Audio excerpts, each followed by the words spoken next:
Affairs Committee. Nice to have you with us today. Today is March 30th. We have 12 bills.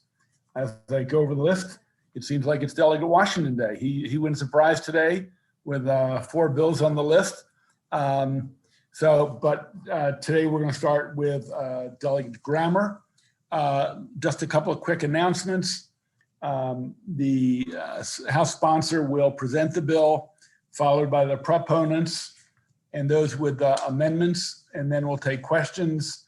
Then we'll move to the opponents and take questions for them. If there are no opponents, I will mention that, and hopefully the witnesses can explain their comments and points in a very succinct manner. If you want to get me another pepper. You don't want to snatch defeat from the jaws of victory.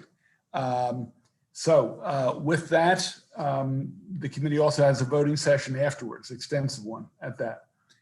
Delegate Grammer, are you with us? Yes, sir, and I'm ready. That's great. Welcome to Education, Health, and Environmental Affairs Committee. Thank you so much, Mr. Chair, Madam Vice Chair, members of the committee. For the record, Delegate Robin Grammer here to present House Bill 4. House Bill 4 expands the protection for the sale of coffee as part of a vocational IEP-related program to all schools in Baltimore County. The coffee stand model was developed by leaders of the FALS, or Functional Academic Learning Support Leadership, for students with cognitive disabilities at Patapsco High School in my district. FALS leadership found this to be a fantastic model for teaching students with cognitive disabilities, personal and communication skills. The program was later adopted by schools in the Speaker's District and a school in Northern Baltimore County. This bill allows for adoption of the program countywide. Currently, Parkville High School in District 8 is looking to adopt the program. FALS leadership found this to be a fantastic model for teaching students with cognitive disabilities. Parkville High School, like I mentioned, is now looking to implement the program. With that, I will close and say we ask that you please pass this bill as amended so that all schools in Baltimore County can participate. Thanks for the hearing for House Bill 4. I'm happy to take questions, and I'd ask for a favorable.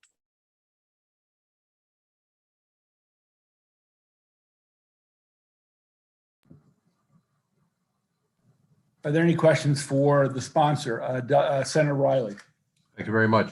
Delegate, why is this bill necessary? It sounds like the schools can authorize this activity without legislative action.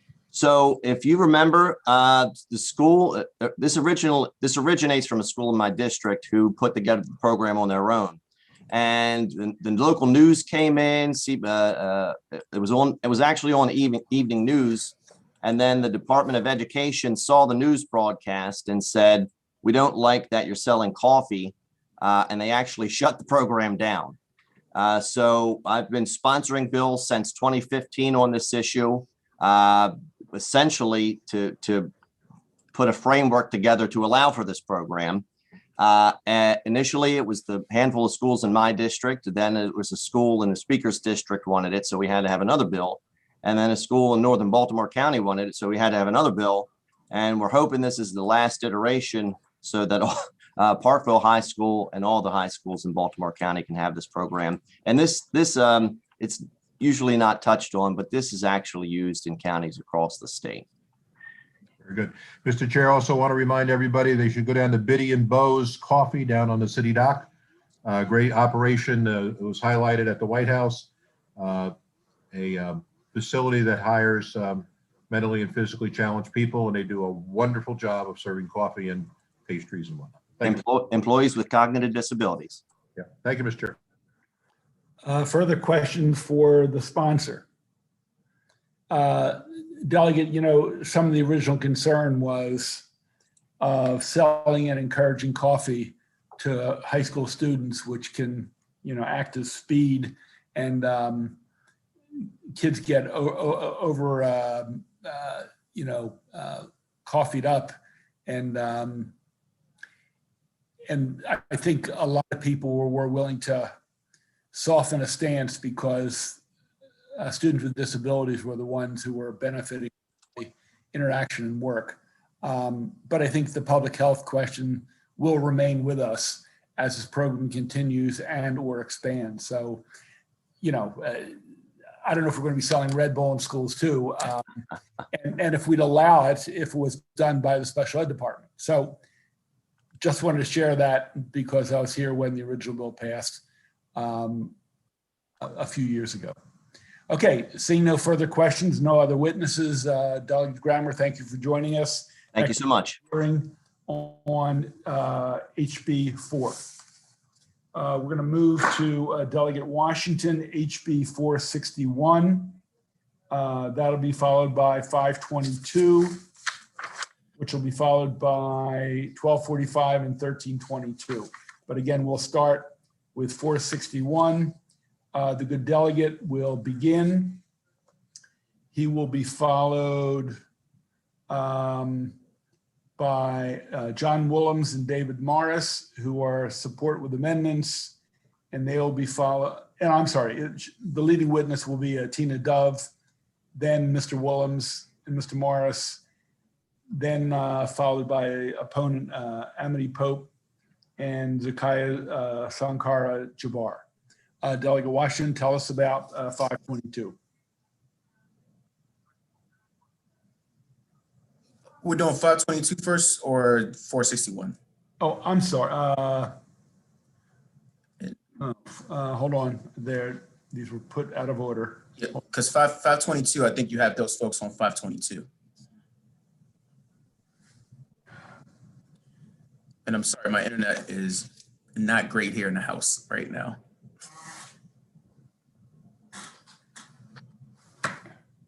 I'm sorry, I apologize. Yeah, we'll start with 461.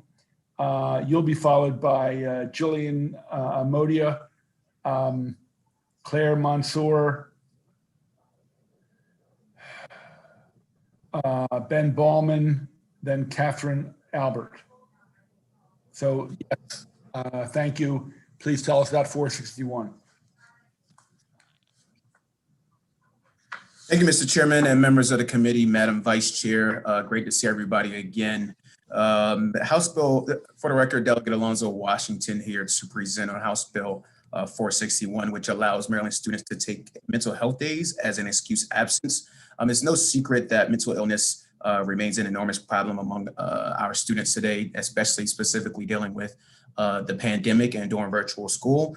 Over 70% of teens say that anxiety and depression are amongst the major issues among their peers. Even more concerning, 17% of Maryland students seriously consider suicide. That's roughly every 6 of our children who are having to go to classroom every day.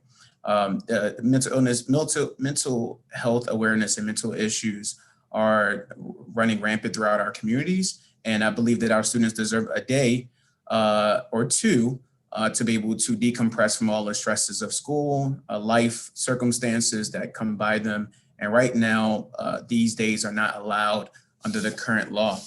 As amended, this bill establishes a mental health day as a legal activity within our schools.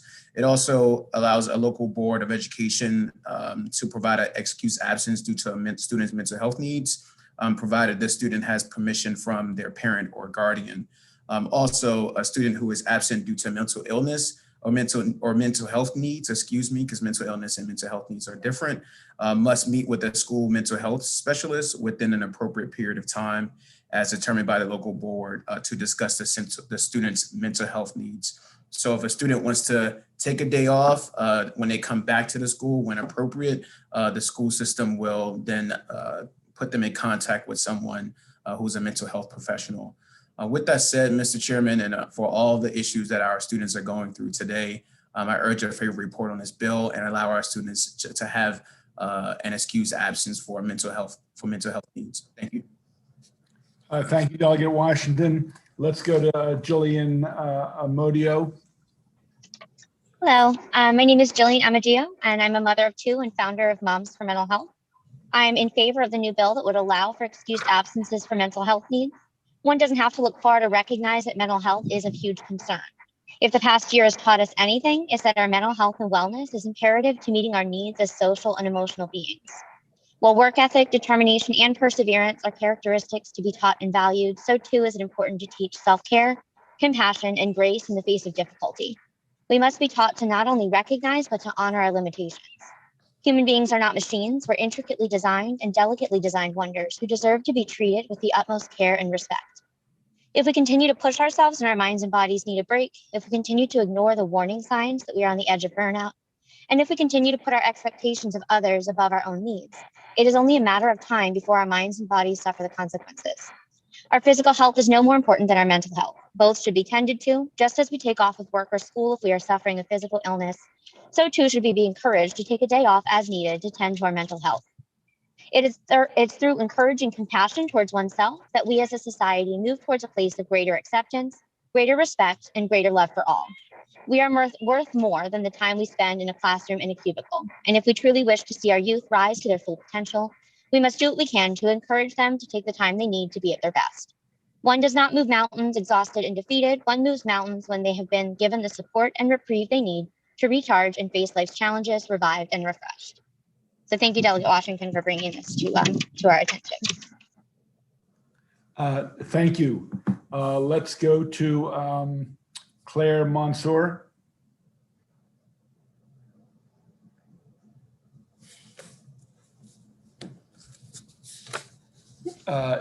Yes, please. All right. Hello, everyone. My name is Claire Mansour. I'm a junior at Mount Hebron High School, and I believe that passing this mental health bill would be incredibly beneficial to struggling students. As someone who suffers from clinical anxiety and ADHD, I cannot stress enough how often I wish I could just take a day to relax or recharge my brain after weeks of overloading it.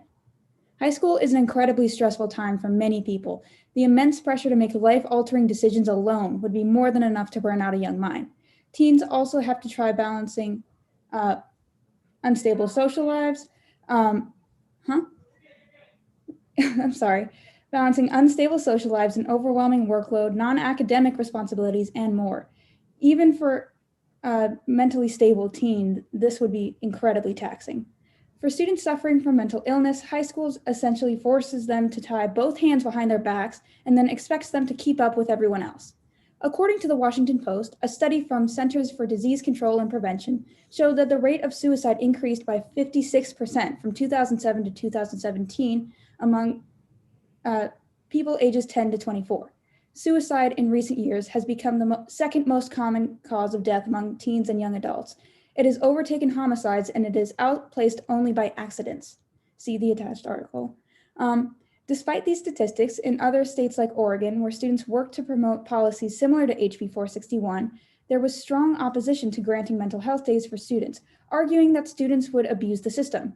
In response, I asked those who may be opposed to this bill if it is fair to rob students who desperately need mental health days just because a few students might misuse them. Is it worth risking their health and safety just because some students might spend a day or two slacking off? There is a definite stigma of exhibiting any signs of wavering mental health because it is often seen as weakness, and it has undoubtedly led to a dangerous lack of empathy. My school community is working hard to combat this stigma, encouraging students to ask staff and other trusted adults for help with mental health struggles when we need it. However, the public school system is struggling to accommodate and support students with the mental health problems they are experiencing. When a stomachache is considered an acceptable reason to miss class, but depression or a panic attack is not, it seems like the school system is contradicting itself. If we are to provide a consistent message, we must collectively acknowledge mental health as any other sickness or injury. Our first step is to pass the bill and let students know their schools value their mental health just as much as their physical health. Thank you.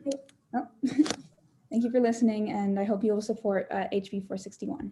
Thank you, Ms. Mansour. Let's go to Ben Ballman, please. Mr. Ballman, are you with us? Seeing not, how about Catherine Albert?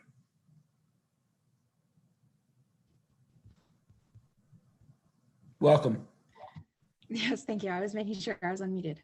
Hello, my name is Catherine Albert, and I'm a member of the Mount Hebron High School PTSA Youth Mental Health Advocacy Team. Today, I ask you to please support Bill HB 461, which would give students the option to take excused absences during the school year to address their mental health needs. Personally, as a high school junior, much of my high school experience has been altered as a result of mental illness. Transitioning from middle to high school was not an easy task for me, and the stress of added schoolwork and responsibilities led to constant stress and anxiety for me. This later led to my formal diagnosis of anxiety and depression. Transitioning between schools with limited resources and support led to my use of coping skills that had a negative impact on my health. I focused on my schoolwork more than my own health because I was afraid that I would fall behind in class if I asked for help.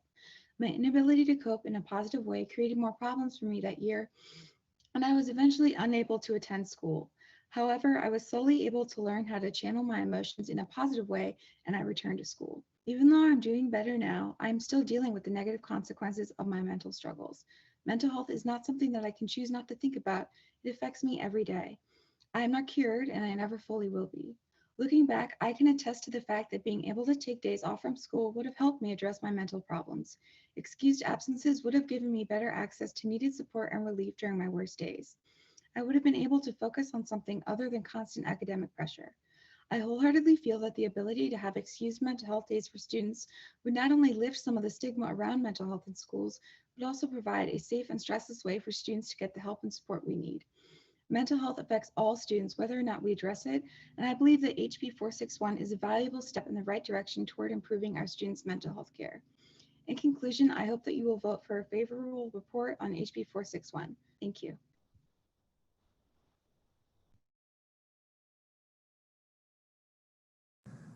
Thank you. Questions for the sponsor or some of the witnesses? Let's start with Senator Lamb, followed by Senator Washington, followed by myself. Senator Lamb. Sure. Thank you, Mr. Chairman.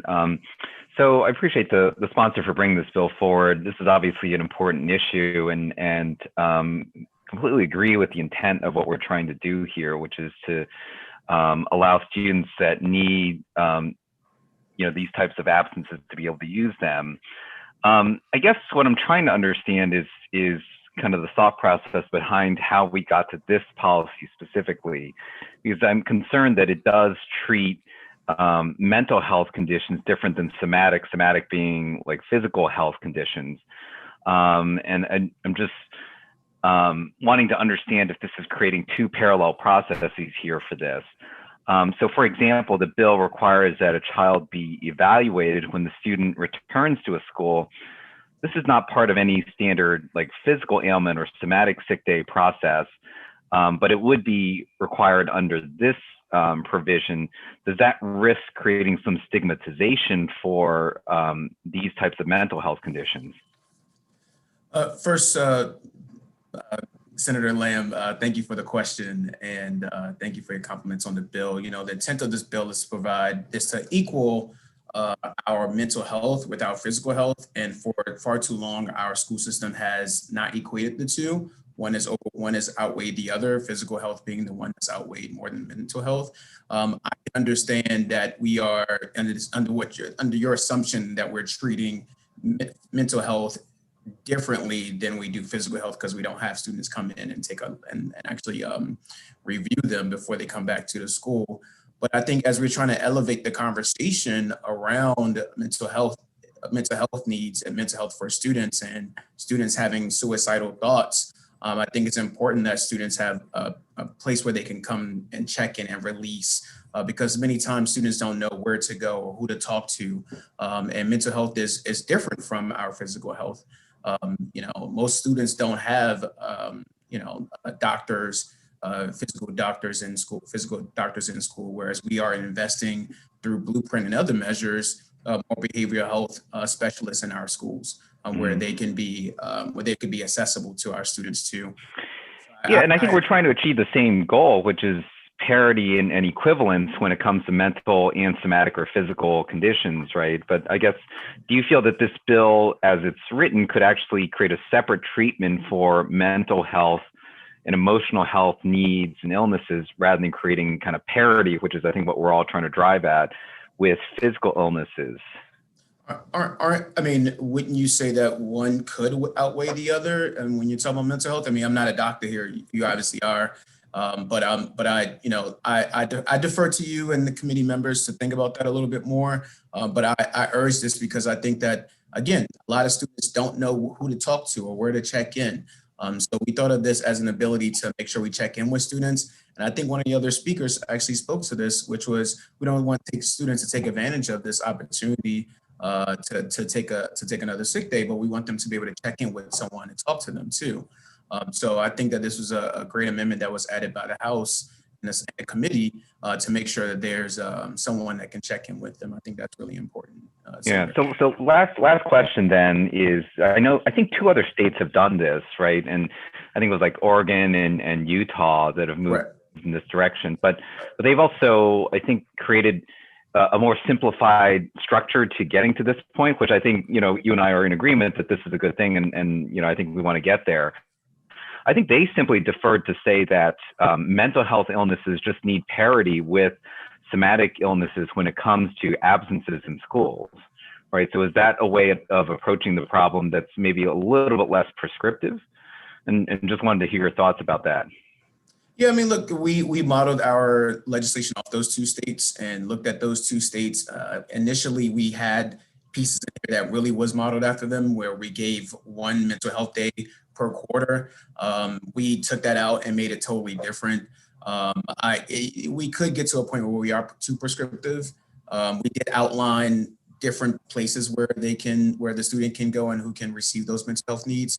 But I'm open to having a discussion further offline, Senator, about this being too prescriptive. Okay. All right. Thank you. Yep. Back to you, Mr. Chairman.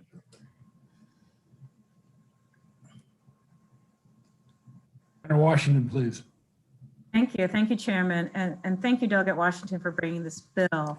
I'm going to continue sort of a similar line of questioning. And I just want to understand, since leaving Ways and Means, I'm not as up to date on some of the details around absences, because I know we spent a lot of time in that committee on that.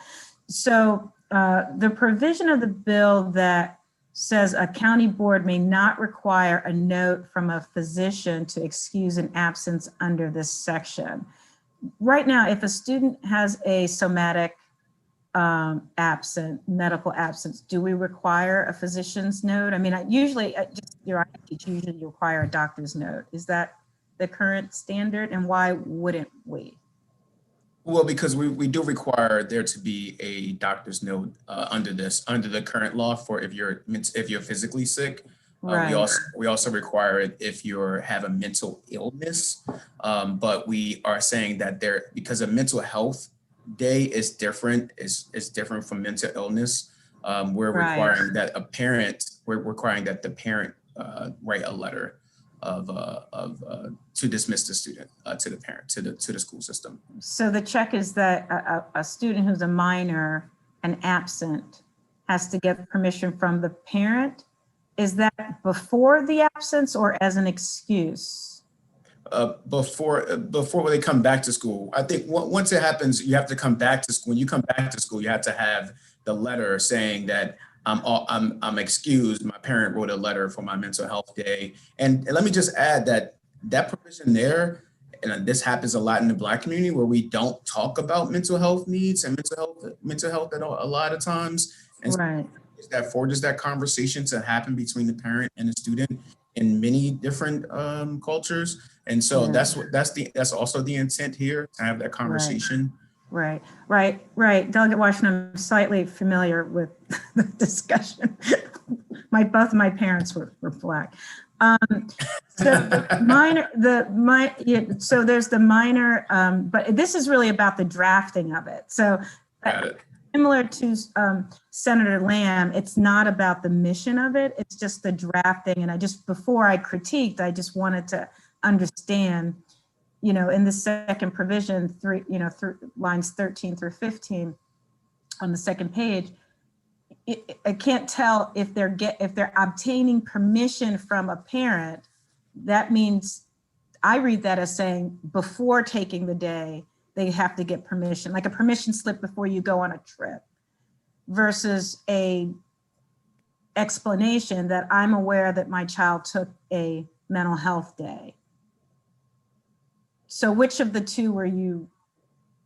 My intent is that when a student comes back to school, that they have that conversation with the parent about their mental health, that they took off a mental health day and provide that that excuse absence written note from their parent to the teacher. So it wouldn't be, hey, school system, I'm taking off Tuesday, February 2nd, well, June 3rd, and I want to take off that day for mental health day ahead of time and provide you with that. That wouldn't be the case. It'll be just like any other illness. My goal here is for it to any other not any other illness. Got it. Thank you so much. Thank you, Mr. Chair. And again, thank you for this. I think it's a great idea. Okay, I'm going to call myself because I have to go to Ways and Means in just a moment. Then I'm going to hand it over to the Vice Chair. Delegate, in terms of saying no medical note, physician's note is needed, I guess my question is, if it's a day here or a day there, it's one thing. But let's say either there are many days consecutively, 7 days, for example, or cumulatively, it's a large number. It would seem to me, just as you have saying they have to check in with a therapist or a social worker upon returning, it might be incumbent on us to also say if there are many days, we should make sure they're being treated in some way, shape, or form. So to make it unlimited, it worries me a little bit. And I agree with you, and I think I disagree with my Senator Colin Lamb of we can do things differently depending on the type of illness. I don't want kids to languish in all kinds of trauma and fears and anxiety. So was there any discussion in the House about if it is an extended number of mental health days or cumulatively that we might want to ensure there's some treatment and not wait till they return to school? I leave that up to the will of the committee. Okay. You guys deal with healthcare issues here. So I'll leave that up to you guys to consider. We haven't discussed that. I think if we talk offline, I'll be able to tell you a little bit more, Senator, Mr. Chairman, but I leave it up to the will of the committee. Okay, thank you. Let's go to the Vice Chair. Thank you, Mr. Chair. So Delegate Washington, I have so many questions about this. So first is, and some of this is following up on some of what my colleagues were asking. So first off, what about a school that doesn't have the resources or a jurisdiction that doesn't have the resources to have a school counsel, a pupil personnel worker, a psychometrist, a school psychologist, or a school social worker? And it says that they must meet with one of those folks. How is that going to be plausible? Or maybe that doesn't feel like a safe person to talk to anyway. Again, I'll leave it to the will of the. I'll leave this one up to the will of the committee. If you guys want to discuss that a little bit more amongst yourselves. My sticking point here is that we offer an excuse absence for mental health day for these students, which is desperately needed. My goal in adding this was that there's an extra layer of support for students provided, and that our system provides that to our students who necessarily wouldn't get that elsewhere. But there's obviously. We have a lot of behavioral health specialists within our jurisdictions. Within our jurisdictions, there is at least one or two or multiple ones. So it wouldn't be difficult to find someone that the student can talk to. The idea is to also give the school system flexibility of when that student checks in with that person. We didn't say the next day or the following week or the next month. We're giving the school system the flexibility to decide when they want that person, when they want the student to check in, because their staff could be there could be a backlog of interest of those certain positions too. So we left that blank there too. But again, my full intent here is to offer mental health days. If there's some anguish around, and I see Delegate Lamb and Senator Lamb and you all also, Senator Kagan, about this language. If that's something that the committee wants to consider, then that's totally up to the committee. So Delegate, and I don't want to debate the bill here. I have one more area that I want to ask about or reference. So if it's not in the school that this student goes to, but it's in a school that's 40 minutes away within the jurisdiction, it's on the other side of Baltimore County or Montgomery County or something, then you're talking about more time off from school and transportation challenges, and you're trying to keep it confidential. And okay, we can talk about that. The other area that I want to ask about, following up, Senator Washington was asking about permission, whether that is prior to or following up on the absence. What if the mental health day is needed because of the parent or guardian? They're teenagers and there can be a lot of problems at home for whatever that is, separate and apart from violence or sexual abuse. There can just be problems. And so that also raises issues for me. So thank you for the for answering those questions. And I guess that's something that we will talk about. I see no other. You didn't give me the opportunity to answer those questions. If you wanna speak to that briefly, go for it. Yeah, I would just say that, I think it's up to the will of the committee on these two pieces. Again, my effort is to make sure there's mental health days. We discussed also the piece around the parent, because the parent could be a cause of trauma for the student and make that difficult decision. But I think it's also beneficial to have it where if you leave there to be no excuse absence, or there to be no note or a conversation with someone for that young person, it could lead to some other issues too that I will be concerned by. But I see that everybody kind of is in agreement that they support this bill in theory. So I would recommend us. I would urge a favorable report on this bill again. Thank you, Delegate Washington. John Willems is here for opposing testimony. Mr. Willems, welcome back to EHE. If you would unmute, you may begin your testimony. Madam Vice Chair, thank you. I did not sign up to speak orally on this bill, but MABE's concerns reflect many of the concerns shared by members of the committee. We do support the gist of the bill to provide this as a lawful absence. And we do raise the concerns about stigmatization and would point out that there is no responsibility or requirement now to share either a somatic or mental health issue with the school system. So we've encountered this, for instance, on like diabetes policies where, if you're a diabetic child, you and your parents have no obligation to tell the school system that. And certainly the same thing applies to mental health issues and concerns. So there are real issues about stigmatization. We don't want to put any additional burden of trauma on a student. But, as a child of a school mental health provider, I certainly appreciate the intent of the legislation, and we want the regs and the statute in Maryland to reflect the allowance of these mental health days as lawful absences. Thank you.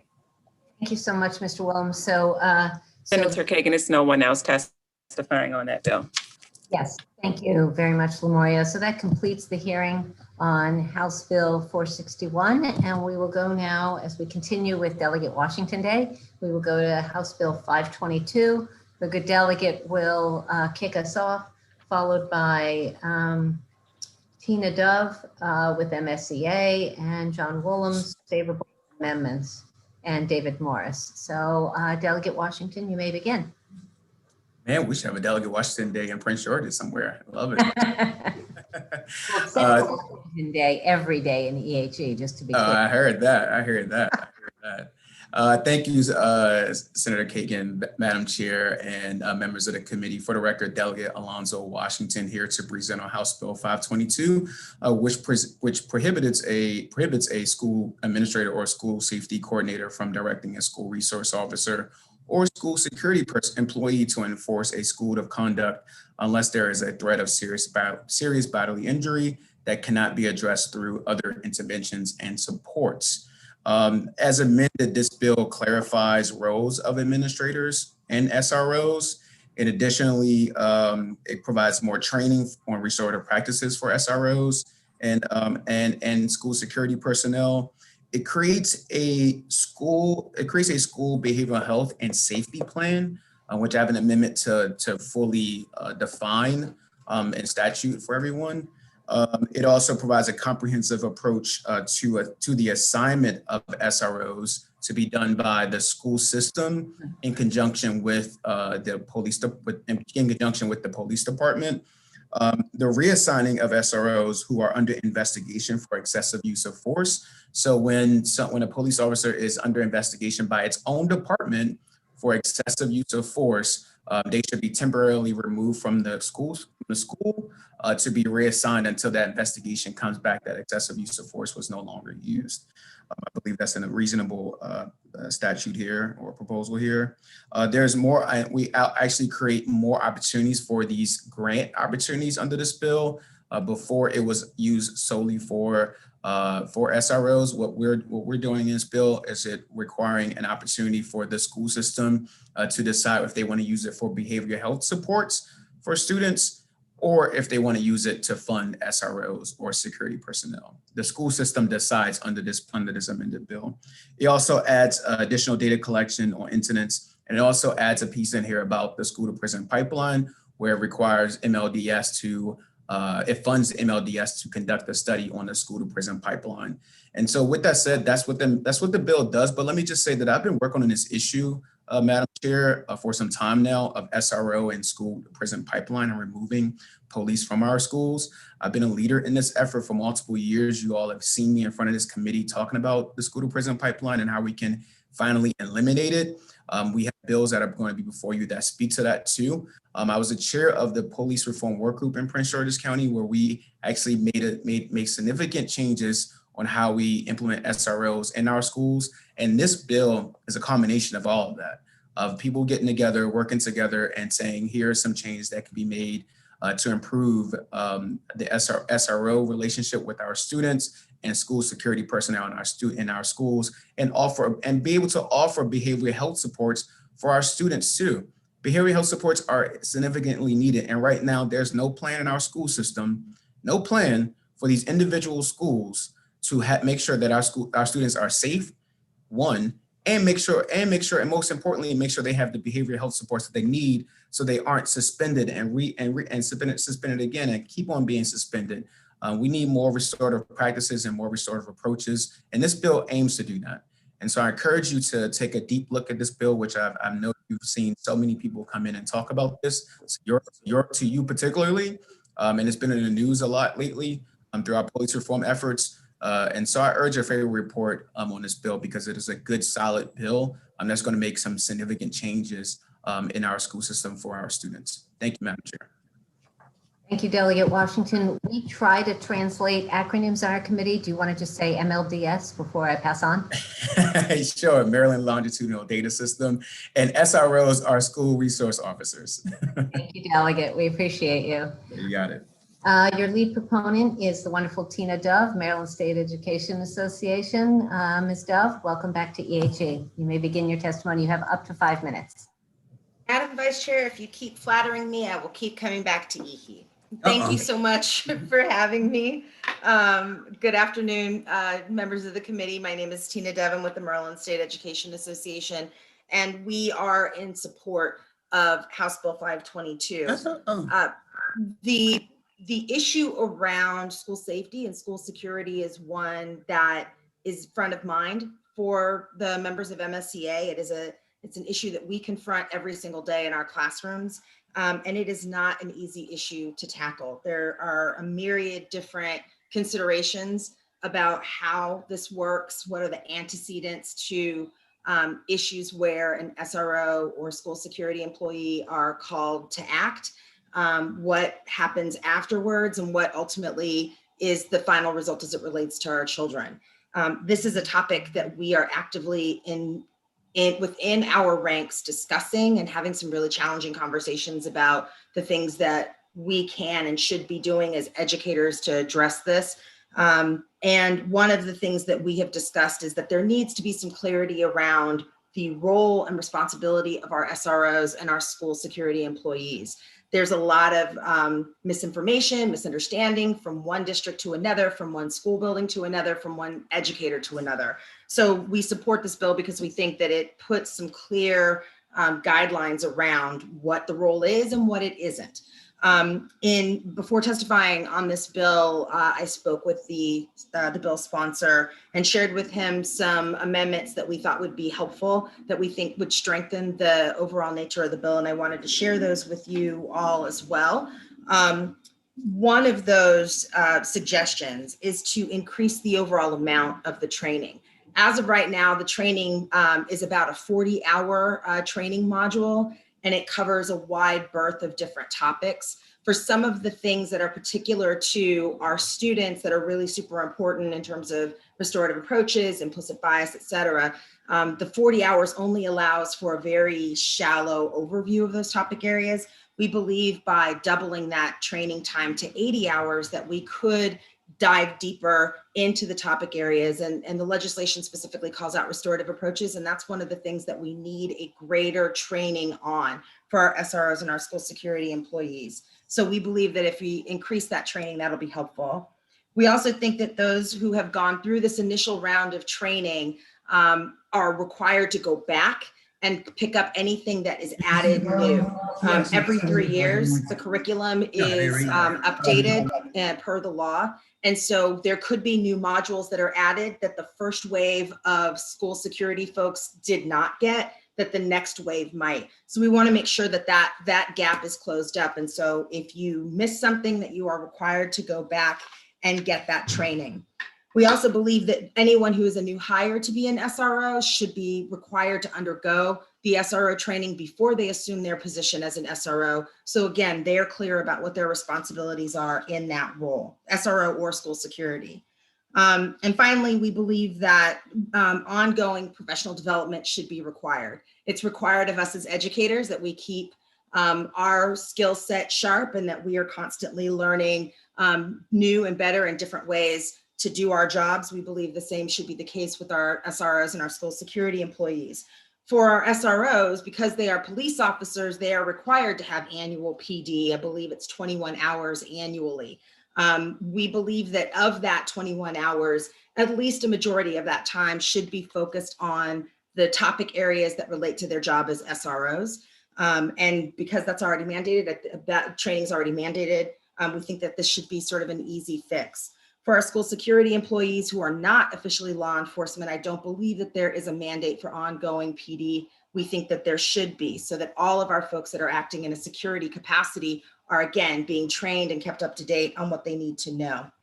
And next, and this is a very important one, we believe that school security employees who are retired law enforcement and are currently serving as school security employees should not be allowed to have their service weapon on their person while they are on campus.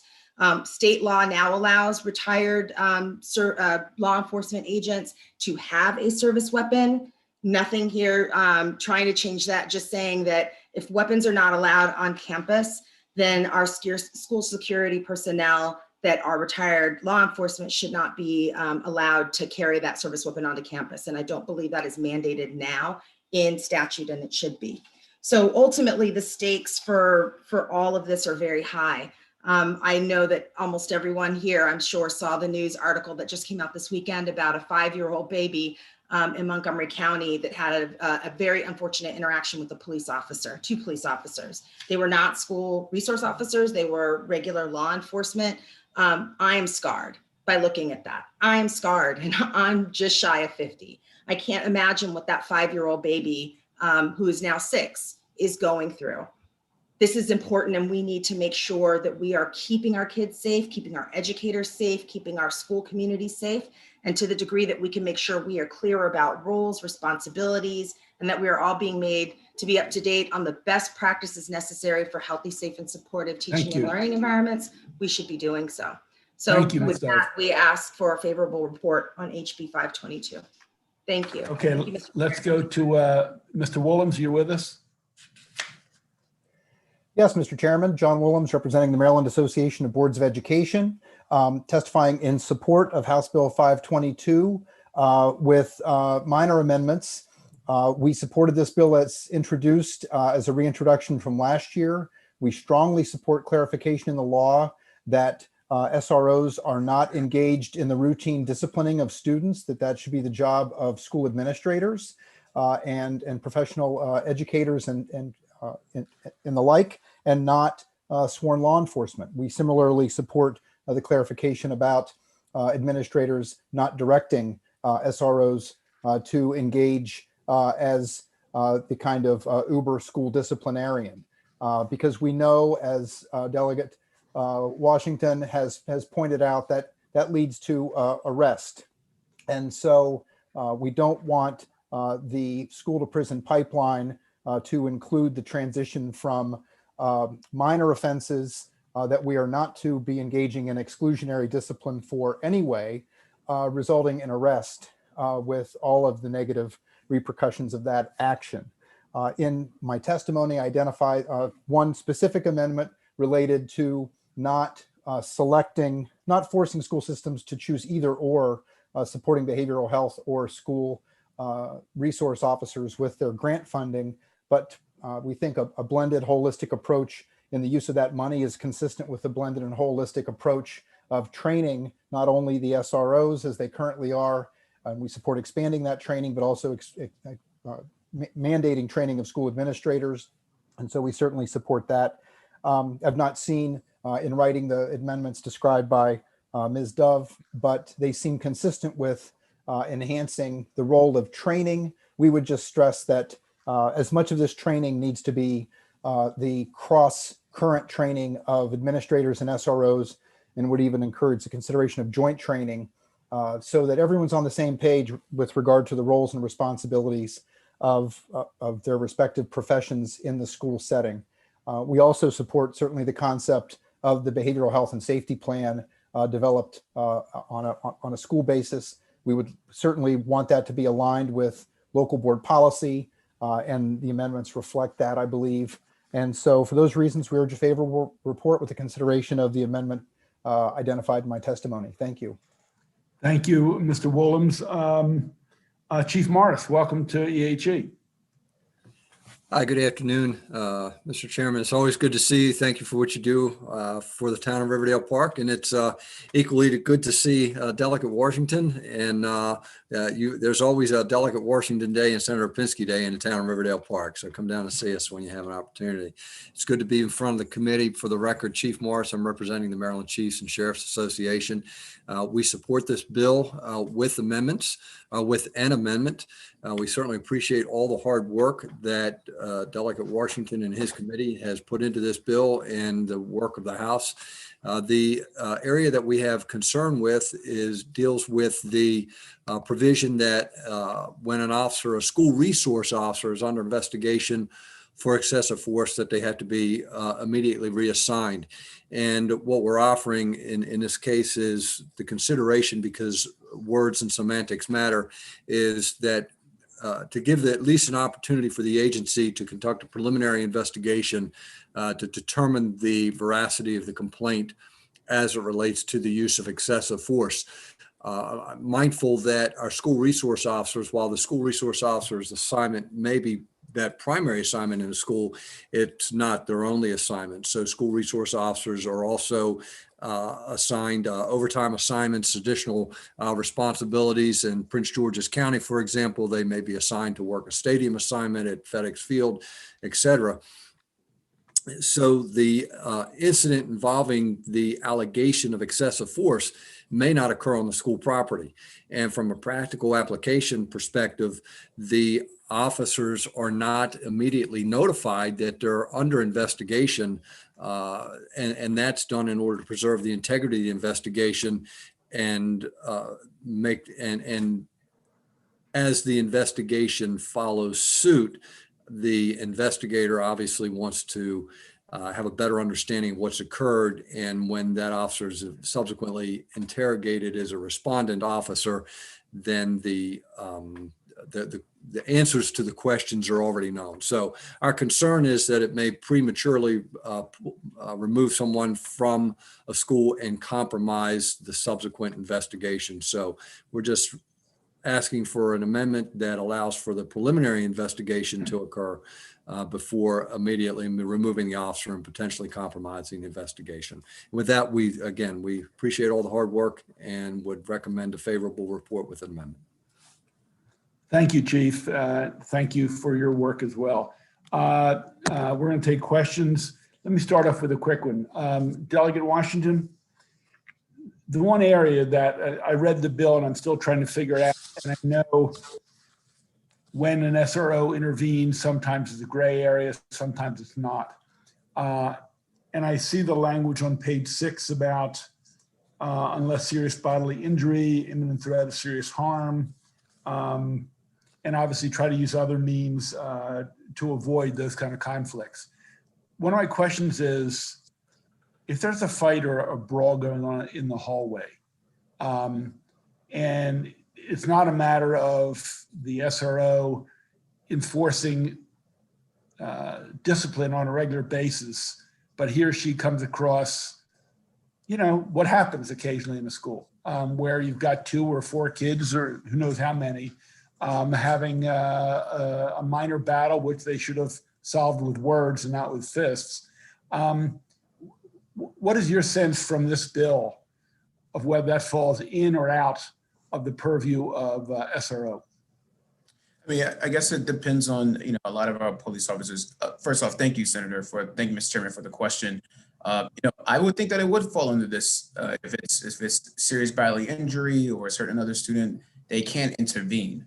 It doesn't mean they need to use force or excessive force on these students, but I believe that will fall under this. But I'll allow, if MABE or MSEA wants to hop in here with a clarification on that, that'd be great. Well, I'm going to hold on them. I think, you're the sponsor, and part of the intent comes from you. Well, the intent is that if there's a fight in the school, an adult, including an SRO or school security personnel, should be able to intervene into that. It does say serious bodily injury, and that's language that we've taken from other places within the code, currently within the education code. Okay, thank you. I'm going to call on my colleagues, but Chief Morris said, and I want to reiterate, your committee spent a lot of time on this. We had a similar bill. We sat on it waiting to see what you would do, and we appreciate the time you put into it. I know Senator Ellis has an SRO bill we've been waiting with and want to move, but you put in a lot of the hard work on this bill. And obviously, for people listening, sometimes the Senate takes the lead, sometimes the House takes the lead. So we appreciate it. Let me go to Senator Carrozza, followed by Senator Simon Harris. Thank you, Mr. Chair. Delegate Washington, obviously you bring an important issue to our committee. And just as way of background, the Safety to School Act was enacted in 2018 after the mass shootings across the US, and we even had one in Southern Maryland. And this program in certain local jurisdictions has been highly successful. I have to tell you, more than any other issue this session, I have received, and I don't know if you can see them, but I'm holding up kind of a pile of emails and calls that I've received from my district from students and parents and teachers and superintendents, school personnel, community leaders, business leaders, and just very much opposed to any weakening of the SROs in their schools. It's working in our jurisdictions. And I guess my question for you, if there are concerns in other local jurisdictions, it's why I'm such a big supporter of local control and flexibility. Maybe those need to be dealt with locally. So I guess my question is 2 questions. One, what is the role of the Center for School Safety, which has been at the forefront of the program to begin with, and the local MOUs that are being worked out? And 2, was any consideration given of working out these issues, allowing authorities to work out the issues at the local level and not taking, again, a one-size-fits-all on a program that is highly successful in many jurisdictions across the state? Well, the role of the Center for School Safety is within, you can see that within either the legislation or within the code. They provide training for SROs and for security personnel, and as it relates to SROs and school security personnel. To answer your other question, I'm not certain if I agree with you that we're watering down SROs. I think we're strengthening SROs here. I think we're providing them with additional training. We're actually giving them a role in the school and not allowing it to be used for whatever. Administrators in my jurisdiction and other jurisdictions around the state, Senator, are actually directing SROs to get involved in routine discipline practices. I don't think that's the role of SROs, and that's not the role of the Safety Act that we passed years ago. And we're not weakening it, because if your jurisdiction, Senator Carrozza, wanted to use the funding that's allocated to them for funding SROs, they can still do it under this bill. That doesn't change it. We're strengthening this opportunity for our SROs and security personnel under the reasons that I just stated. And for that, I ask for a favorable report on this bill. I appreciate your response, but I think there's differences of opinion on how the legislation is perceived, whether that's weakening the role of SROs in highly successful jurisdictions. Isn't that so? Senator Simon Ayer, followed by Senator Washington. Thank you. It's a pleasure to see you, Delegate Washington. Just a couple quick questions. My election law friend over here. That's right. That's right. I used to sit on JPR a long time ago. So I'm looking at these terms. And can you tell me what the difference between a serious bodily injury versus a serious harm? Because it talks about in C1 and then 2 and so forth, it talks about a serious bodily injury with an imminent threat of serious harm has occurred. And then it goes on, the next one says, to prevent imminent threat of serious bodily injury. And you're using those terms in different places. So what is the distinction between the imminent threat of harm or serious bodily injury? Senator, I'll be honest with you. I don't have that answer right in front of me, but I can send it to you. Okay, that's fine. But let me just say this law is already that definition. We're not redefining it here. It's already in statute. Right, I understand you're referencing Comar when you're putting those statements in there. So one of the concerns I have, not that we can't get over it, but one of the concerns is there's a gray line, and the SRO has to make a quick decision. You know, does this meet the threshold? And so the first question is, what happens if they intervene when they're not supposed to? What's the penalty for the SRO? Senator, I think that's what training's for. So they know the differences between what a serious bodily injury and what's serious harm, and where to intervene. And that's why also in this bill, we require there to be a supervisor that routinely checks in and regularly checks in with the SRO or the school security personnel to ensure that they understand what their role is and where they should intervene and they should not intervene. So that's baked into this, that's in this bill as well. So that, I believe those will answer the questions for that SRO at those times, and that provide them with some guidance too. And that's also what the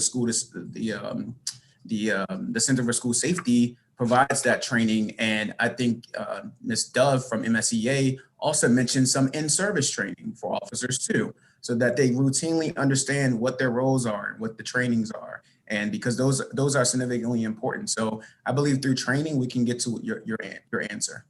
Okay, now, and I appreciate what you're saying. You know, training only does so much, and some people, for whatever reason, may not. But let's just say that they intervene when they shouldn't. What is the penalty to the SRO?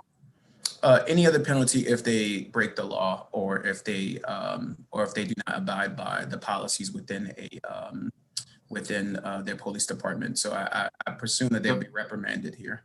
This is just administrative. It's not. So okay. We don't touch that in this bill, Senator. Okay, so I'm just trying to walk through it, and I'm looking at, I think it's C1(2), and it says the officer had to prevent an imminent threat of seriously bodily injury to another student or staff that cannot be reduced or eliminated through other interventions and support. So when they're having something in the school, they've got to quickly determine, is this an imminent threat of injury, one? And then two, is there some other method that could de-escalate this?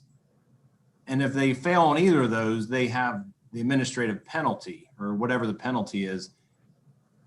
And I just think they're not very clear lines as far as, you know, could somebody like Tina Dove sit down with them and would de-escalate it? And that is another option that they would have had. And I'm just trying to figure out. Well, Senator, Senator, that's why we also have a behavioral health and safety plan, so that everybody works together. Because right now, in a lot of school jurisdictions, And this doesn't also water down the bill because this strengthens the bill of having a safety plan for each school so that the SRO knows how to identify students with behavioral health needs and be able to direct them to the appropriate person and not intervene when necessary. And so we have this plan set up in place for that. And I think under this bill, Senator, if Chief Morris, his only amendment was something that wasn't a part of this, I think they support this effort to make sure they're not involved in school. That's not their role. That's not. I hear from SROs all the time that they don't want to be involved in routine discipline practices, and so we want to make it clear in law and statute that that's not their role. So our local school systems understand that's. All right, I appreciate it. And last questions for the chair. That's what we want here. I'm sorry. I have one last question for the chief, if that's okay, Mr. Chairman. Sure. So I noticed the Tina Dove recommended an amendment as far as no service weapons for retired law enforcement. I just want to know if you supported that. The chiefs and sheriffs had not considered that, and this is the first that I heard the amendment that was offered. I think in fairness to Ms. Dove and in fairness to the associations, I think it's something that the chiefs and sheriffs would have to consider. I can speak from a 50,000 foot level, if you would, in saying that in my previous life, prior to becoming the chief of Riverdale Park Police Department, I served 26 years as a Prince George's County police officer and served as a police district commander and had SROs under my command. And I also had the opportunity to serve as the commander of the training education for the Prince George's County Police Department on 2 separate tours for well over 5 years. So I know the amount of training that goes into both the SROs as well as the officers collectively on a whole throughout their career. And particularly when it comes to the weapons training that our officers receive and the requirements for the continuation of that weapons training for any law enforcement officer, retired law enforcement officer that wants to carry a weapon. I want to be clear that a law enforcement officer, simply because they're retired, cannot carry a weapon under LEOSA unless they have certified with that weapon and done so annually. So that training is ongoing. And I share that to say that in a crisis situation, particularly an active shooter situation, having a well-trained individual that has a particular expertise, we know that the neutralization of that threat is critical, and the sooner that it happens, then the safer it is for our children and for the staff in the school. So I think I've had to take that issue back to the chiefs and sheriffs, and I can turn that around pretty quickly and get a response back to the chair and to the vice chair. But you raise an interesting question. Ms. Dove raises an interesting point. But I think when we talk about the training and the immediacy that's necessary for an imminent threat such as that having a well-trained individual, whether they're retired and certified to carry that weapon or an active duty police officer, may save lives. But I appreciate that. If you could just carbon copy me on it, since I was the one that asked the question, I'd appreciate it. Yes, sir. I'm sorry. I apologize, Senator. I will certainly do that. I didn't mean to cut you out of that equation. No problem. Thank you, Mr. Chairman. Senator Washington, I know you had a question. Are you still with us, or do you have to jump off? Okay, let's go to the opposition, if we can. Amity Pope from Prince George's County, followed by Sakaya Sankara Jabbar. Ms. Pope, are you with us? Yes, can you hear me? Yes, we can. Welcome, Amity. Thank you. Thank you, Chair Pensky and Madam Vice Chair Kagan and esteemed members of the EHE Committee. I'm Amity Pope, an esteemed educator of 20 years and a sociologist here in Prince George's County. I just want to start with a couple of things that have been shared with others. And I want you to keep these things on the synaptic cords of your brain: mental health, mental illness, etc. So schools are supposed to be environments created for children to learn ways to become well-rounded members of society through academics and other tenets of education, yeah? But since the Gun Freeze Act of 1994, they've turned into like these little miniature prison-like structures pumped with a lot of surveillance and technologies and a lot of things that certain communities that are being policed, like they actually need care and not police. When we think about childhood trauma, mental health supports, I'm not lumping these two things together, but I want you to think about childhood trauma, poverty, and the fact that 34% pre-COVID of Maryland students, 34% of Maryland students are eligible to see free and reduced meals, right? Now I want to transfer you over to ADHD and ADHD, and a lot of our students have been labeled as such. I would say tens of thousands have been labeled as such. And these are just some of the behaviors you will notice with students with ADD or ADHD. Mood swings, emotional outbursts, up and down out of their chair, fidgeting, blurting out loud, interrupting. They may start a pattern of lying, just difficulty, maybe playing, maybe working together with others. They may talk extensively, right? And many of those descriptors that I just said are also descriptors of typical developmental behavior of children. So the fact that pediatricians and medical professionals are still trying to get this right for children and their families around ADHD now being seen as mass trauma, I think the idea of thinking that we can train people that are law enforcement into how to address behavioral, cognitive, and social developmental or mental illness signs and symptoms is a little bit outlandish. And for educators that don't even have full access to students' developmental, cognitive, like there are certain things that we do not have access to. We don't know who our students are that are homeless. And there's a myriad of other things that we are not privy to. Spending the X amount of years, 4 to 8 years, depending on programs, to become certificated educators. So to give that to officers and just make their realm or make something for them to do, right, in schools is very, very concerning. So I want to leave you with this, okay?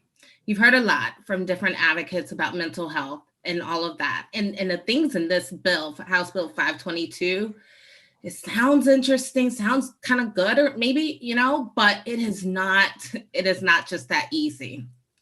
Okay, So you have to wrap, Ms. Pope, you're going to have to wrap up. Okay, thank you, Senator Chair Penske.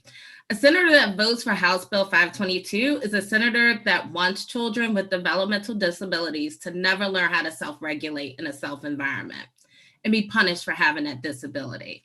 And a senator that votes for this bill doesn't believe that it's necessary for a child to receive the mental health support and care that they need in their early stages. Thank you. Thank you, Ms. Pope. We're really out of time. Okay, great. Thank you. Thank you. Ms. Sankara Jabbar. Yes, good afternoon. I want to make sure you all can hear me. Great. Thank you, Chair Penske, Vice Chair Kagan, and esteemed members of this committee. I am Zakia Sankara Jabbar, and I am first a mother of 2 Black children here in District 14, Montgomery County. I am also the co-founder of an organization called Racial Justice Now, DMV, and at the very, the shortest way I can describe us is that we fight against anti-Black racism and fight against institutions that participate in disproportionality and anti-Blackness. We are also members of the Maryland Coalition for Justice and Police Accountability, and certainly very much members of the Silver Spring Justice Coalition. So I am well-versed, connected to communities, not just here in Montgomery County, but across the state of Maryland. And I am here in strong opposition to House Bill 522. I want to hit on just a few points because one of the things that I haven't heard out of any of the proponents was this lens of racial equity and racial justice. Black children in the state of Maryland make up 1/3 of the student population across this state, but 56% of the students who are arrested by SROs in our schools, right? That's unacceptable. And I want to also let folks know, because I know that's the elephant in the room. People are probably thinking, oh, well, they're the worst kids, right? No, Black children are not actually worse than their peers. That's backed up by research as well. I'd be happy to share it if you're interested in it. The other pieces that I want to point out is that leaving SROs in the schools and a vote for House Bill 522 is a vote to continue the disproportionality that we see with Black students, and is a vote to say, well, some of these kids are just disposable, mainly the Black ones. That's what a vote for House Bill 522 is. The other piece that I want to point out is that state law should really be encouraging us to move away from police in schools. The trifecta of the proponents, the teachers, the police, right, and the school boards all support this bill, certainly. And unfortunately, particularly with the police, we know that they engage in brutality and disproportionality a lot of times against Black students, as the teachers union person let us know about a 5-year-old here in Montgomery County. Do you hear that? A 5-year-old Black child experienced police brutality here in this county. That is unacceptable. We cannot continue to allow Black children to be disposable in the state of Maryland. And I urge a strong unfavorable on 522. And I will point to the fact that— Mr. Barr, yeah, you're over time, ma'am. I'm sorry. Thank you. Sure. Let's start with Senator Ellis. Yeah, thank you, Chairman Pinsky, Delegate Washington, and the witnesses. Ms. I think Pope and current witness, Ms. Jabbar. So you're against this bill, and it sounds like, you know, your testimony, you're saying about how the SRO program is not working, and then let me ask it in a neutral way. Are you saying that this bill does not go far enough? That's why you are very much against it? For me, sir, if I can answer, I do not believe this bill goes far enough in encouraging and decreasing police presence in our schools. We know that the presence of a law enforcement officer in our schools increases the likelihood of young people entering into the school to prison pipeline. In fact, here in Montgomery County, our juvenile justice facility gets most of their kids from the schools who have been arrested by the Montgomery County Police Department. So certainly there's also research that points to the fact that when there is an SRO in schools, that does increase the likelihood of young people entering into the criminal justice system. And disproportionately, I have to say this, that's Black students. Yeah, so you're saying that, in your opinion, this bill, even though it would put, say, limits on the interaction where police officers in the school, whether school resource officer or security personnel, should not be engaged in routine school discipline. Are you saying that is not a positive step forward, that wouldn't help at all? Well, thank you, Senator. That's an excellent question. And with all due respect, most of the MOUs across this state, already do that. And we still see that police officers are still engaging in routine discipline, arresting for things that are just normal childhood things. I actually got into a fight in high school, and thank God there wasn't an SRO there to arrest me. So no, the MOUs in this bill is not enough to prevent that. Okay, and if I can just add. No, we're going to hold, that was a fairly complete answer. And Ellis, you want to follow up? Asking us both questions. My mistake. Senator Ellis? Yeah, and so, thanks, Mr. Chairman. And so, I'm trying on, this is a very complicated issues, you know, and I know the people who are traumatized so much more than others understand, and so especially Black mothers. And I see you're here standing up for your children.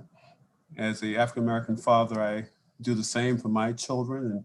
And so, you know, I just want to work with you and work with this committee to find a solution for this problem, because it exists and it needs to be solved. So thank you for your advocacy.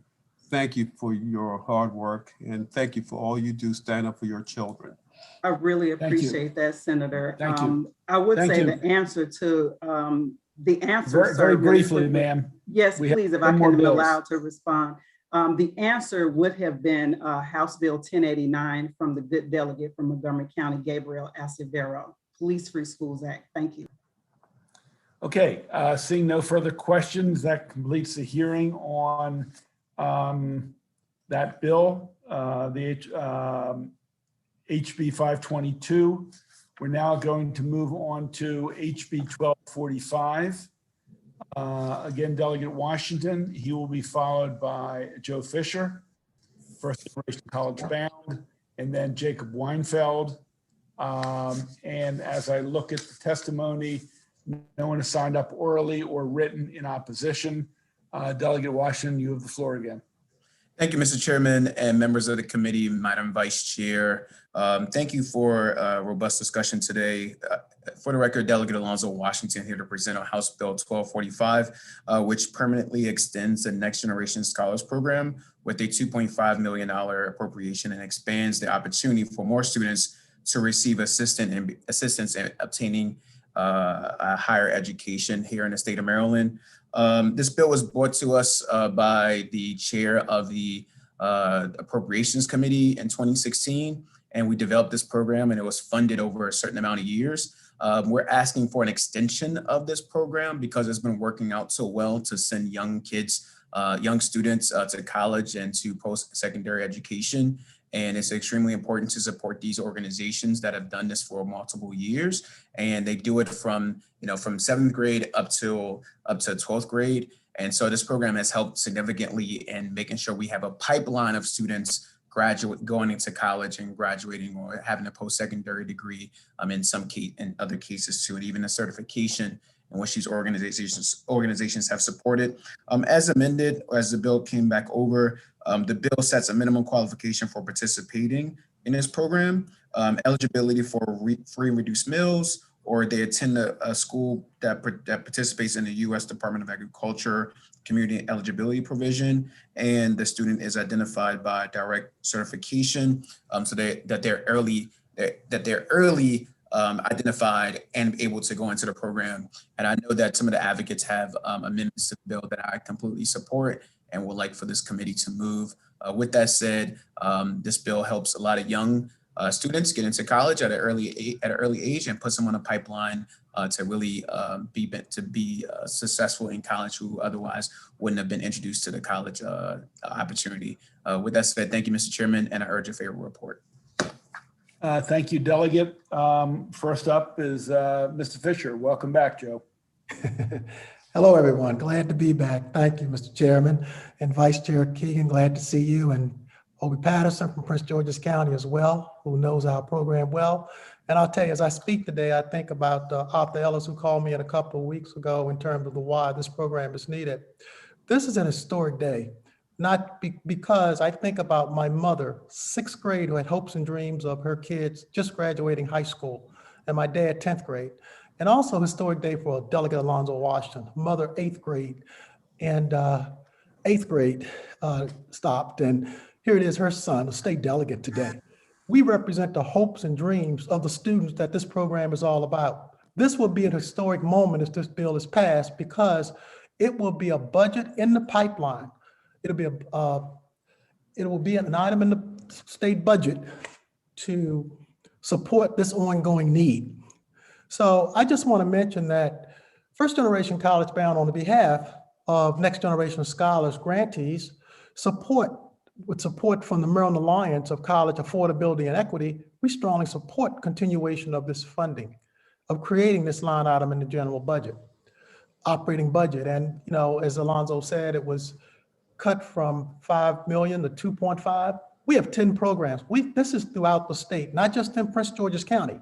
This goes from the Prince George's to the Eastern Shore to the western part of the state with these programs, helping students impacted by low-income families, period. So we're requesting that the funding be restored at the same level and be able to continue the pipeline by us being able to recruit 10th graders in the class of 2024, which Delegate Washington mentioned. This has been my 30th year. And Maryland will see a return on its investment. Why? Because I've seen it per my journey, my 30-year journey of doing first generation. Annually, kids going to college and graduating. And what's important about this initiative and this program, Next Generation Scholars, it makes me think about Malcolm Gladwell's book, Outliers. Students should not come into this world. Students should not come into this world and want to go to college having missed the boat because a program expired. These hopes and dreams have to be steady. I know for a fact that's why I became a 35-year educator for the state of Maryland, as well as a 41-year track and cross-country coach at Catholic University in America, to come back and go in Alonzo's community, knock on his door with the skills that I was trained with through Teacher Corps, through Morgan State University, where this dream was inspired, to put this in place because I researched and there was a need for this to happen. So we support House Bill 1245 on behalf of the Alliance and the programs in Next Generations. Thank you, Mr. Fisher. Yes. Mr. Weinfeld. Hello, my name is Jacob Weinfeld, and I'm the Executive Director of Merit Health Leadership Academy, which is a Next Generation Scholars funded program. And I strongly urge a favorable result on this bill and the funding of it restored at the $5 million level. So this program is creating college and career opportunities for students across Maryland, as Joe said. By sustaining and expanding impactful programs like Merit, First Generation College Bound, and many more. So my organization, Merit, works to educate and empower students from underrepresented backgrounds to become health professionals and change agents who advance equity. Students in Merit attend Saturday classes throughout middle school and high school, learning advanced science and math skills, gaining an understanding of health disparities, preparing for the SAT, and getting support on their college applications. They receive mentorship from professionals in a variety of fields. And during the summer, they work in internships in hospitals, clinics, research laboratories, and even at the Baltimore City Health Department. For the last 7 years, 100% of the students who have participated in Merit have been accepted to four-year universities. And amongst our recent classes, students have grown an average of over 200 points on the SAT. Alumni of the program are already beginning to make an impact in their Baltimore community and throughout Maryland. And I'll share a couple examples. So Karen Hernandez recently graduated from University of Maryland, where her education was made possible by the Guaranteed Access Grant. She's now working as a community health worker, supporting COVID-19 Spanish-speaking patients while she applies to medical school. Sabrina Khan, who is also funded at University of Maryland by the Guaranteed Access Grant. She's now working for Merit, helping support younger students while she applies to medical school. And Taylor Reed, whose education was funded by the Guaranteed Access Grant at Bowie State University, is now getting her master's in social work at Morgan State and is starting to provide mental health support and therapy to students in Baltimore City Public Schools. This is the type of impact that's possible when we invest in our young people from low-income families. We can really change the type of diversity that we see in health professions and professions in all fields, and it starts on college campuses. And like Mr. Fisher said, this is really a historic opportunity to prioritize low-income students from throughout our state, not just for a short period of time, but in perpetuity. And that gives programs like ours, which are nonprofits and have to deal with highly variable funding from philanthropy, a sense of security, and an ability to plan strategically for success. Mr. Weidenfeld, you're going to have to wrap up, sir. Sure. So I would just say, again, if we're serious about fostering more racial and economic diversity on college campuses, in the medical field, and in all professions, I strongly urge that this bill is passed and that the funding is restored at the $5 million level. Thank you. Questions for the sponsor? I do have one, and committee counsel said, you know, we have a lot of bills and they start to blend together. Your bill last week on the Access Pilot Program, is there any overlap between the two programs, or are they totally independent, or is there any between the two? Yeah, I can appreciate that with a host of bills on our side too. You know, they're totally independent in two different programs, Senator, and I can explain to you the differences offline. Please. Okay, that's fine. Thank you. Any other questions on 1245? Seeing none, that concludes the hearing on that bill. Now we're going to move to HB 1322, primary and secondary education, school personnel prohibition on retaliation for not returning to in-person instruction and work. We'll have Delegate Washington, followed by Cheryl Boast, followed by Christine Wilkin. And the only unfavorable is written and not oral. So let's start. Delegate Washington, explain the bill to us.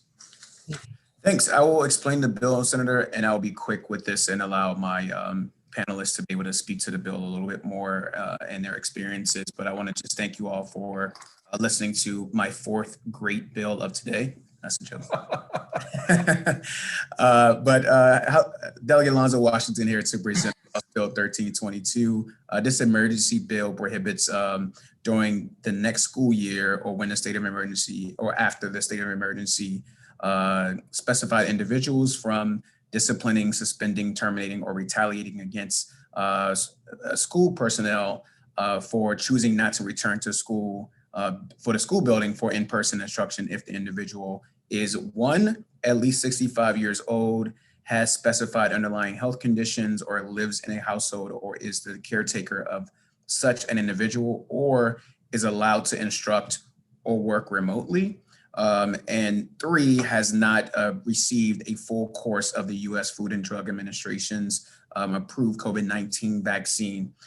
This bill came into light because we want to make sure that our teachers are going back in a safe manner. Not all teachers have access to the vaccine at this time, and not all teachers feel safe to go back to work, and therefore we should not force them if they need to. So we're asking for a temporary emergency measure to prevent a retaliation of our school systems towards these school personnel who are frontline workers and who have worked extremely hard for every one of our students every single day. I have friends and family who are teachers and administrators and in our school system, and they deserve this type of protection for the next school year too. And because we don't know when this pandemic is going to end, we don't know what's going to happen.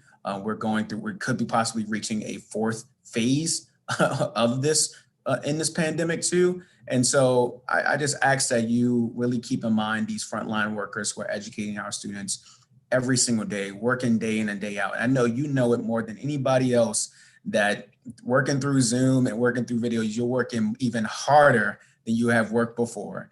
And our teachers deserve some type of protections and they need it. So I urge a favorable report on this. And thank you, Mr. Chairman, for Alonzo Day. Appreciate it. Thank you. Let's go to Ms. Boast. Cheryl, are you with us? Yes, she is. I am. Yes, thank you. President of MSEA. Yes. Thank you, Chair Pinsky, Vice Chair Kagan, members of the committee. And I want to say special thanks to Delegate Alonzo Washington for putting this bill forward and fighting for this for our educators. This bill is critically important. It is a temporary emergency bill during this pandemic. This is not a long-acting piece of legislation. But if I had a broken leg, you would expect that I would be able to go and get an ADA accommodation so that I could have something so that I could continue to teach, but the modifications needed for a broken leg. We're talking about folks who want to work, who have doctor's notes that they or a family member is ill or could possibly die if they contracted the virus, and they want to work in a telework situation. It's not, I just don't want to go to work, I'm not going to work. That is not what this is. These are very narrow circumstances. People still have to fill out the documentation. We may not see their condition. You know, if I thought about it in Tennessee, if there was a flood, with the flood, if somebody had a wheelchair, we would make accommodations so that they could do their work, but their capability of getting to work may not exist because of that flood. That's what we're asking for. We have an educator I know here in Baltimore County, a single mother, a child who's 12, who's receiving chemotherapy for cancer. She cannot get to school and come back and be with her child to take care of her child in the evening. She's the sole caretaker. She's working now, as she has since this time school's ended, in telework. There are many students who still want to be in a virtual situation based on their parents and their choice.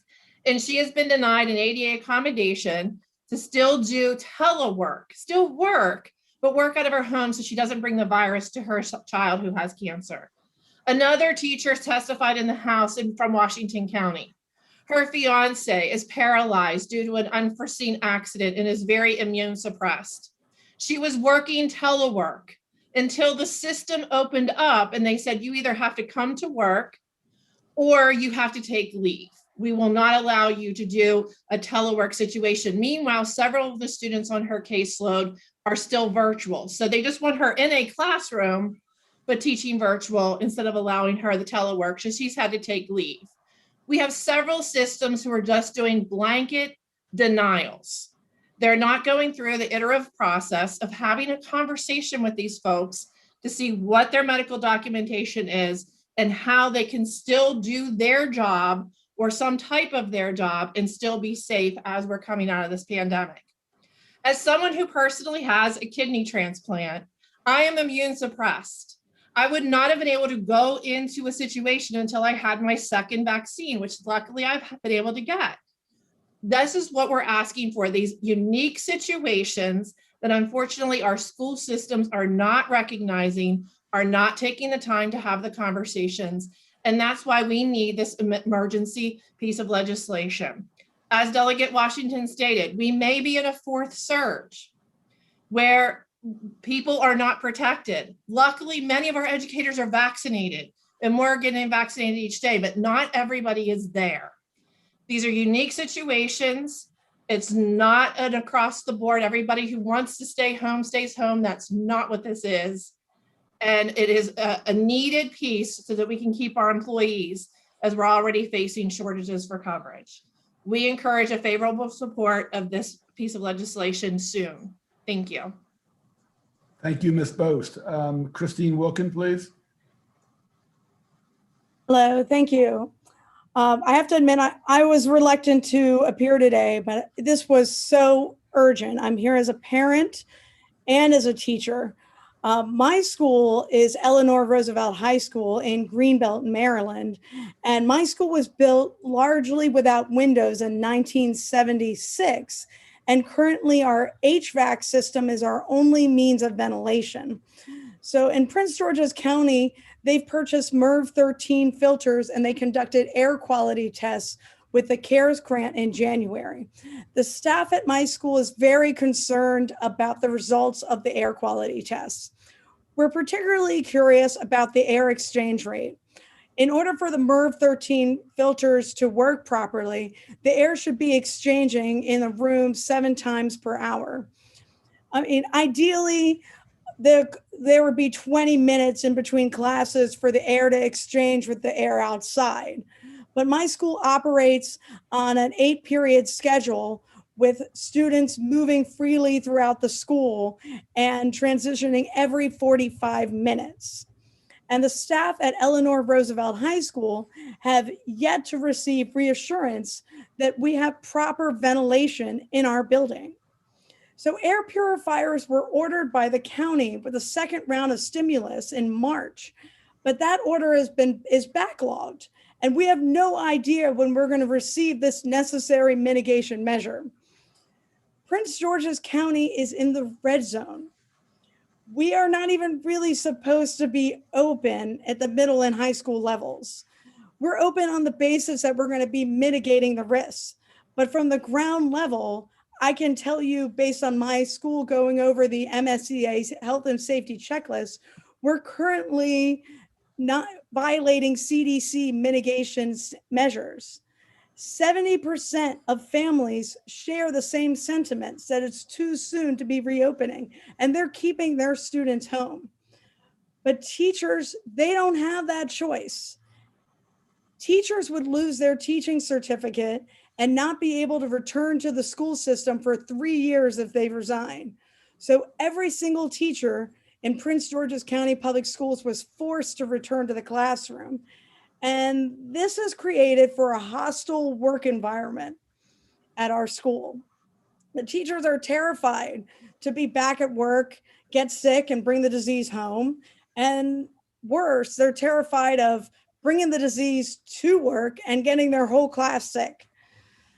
And by not actually stressing school safety, we're putting the entire community at risk. I've been to too many preventable funerals this past year, including that of colleagues, to not support House Bill 1322. If we don't pass House Bill 1322, more people are going to die. Thank you, Ms. Wilkin. I see Senator Washington has a question. Yes, thank you, Chairman. Thank you, Delegate Washington, for this bill. I have a question. I guess my questions have been sort of technical and administrative. I don't see a sunset.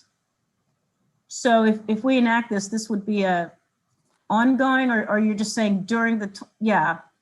So could you help me? Is there somewhere where is it sunsetted, or is it meant to be? So I think on page 3, Delegate, yeah. it says for in-person instruction during the 2020-21 school year. And it's also when the state of emergency ends. So if the governor extends the state of emergency after the 2020-21. So this is not, this is handling what happened in the past. It's not, because to your point about if there's a potential surge or if there's up and down, they wouldn't have the protections for the fall, this coming fall. That's correct, Delegate. That's correct. Okay. And would you like to extend that, Delegate, for Senator Washington? Senator Yes. Washington, would you like to extend that? I know, we keep getting confused. And the other thing I just want to understand, because I'm reading the bill and just sometimes people react to the title, but this looks like this is only for faculty that are at least 65 years old.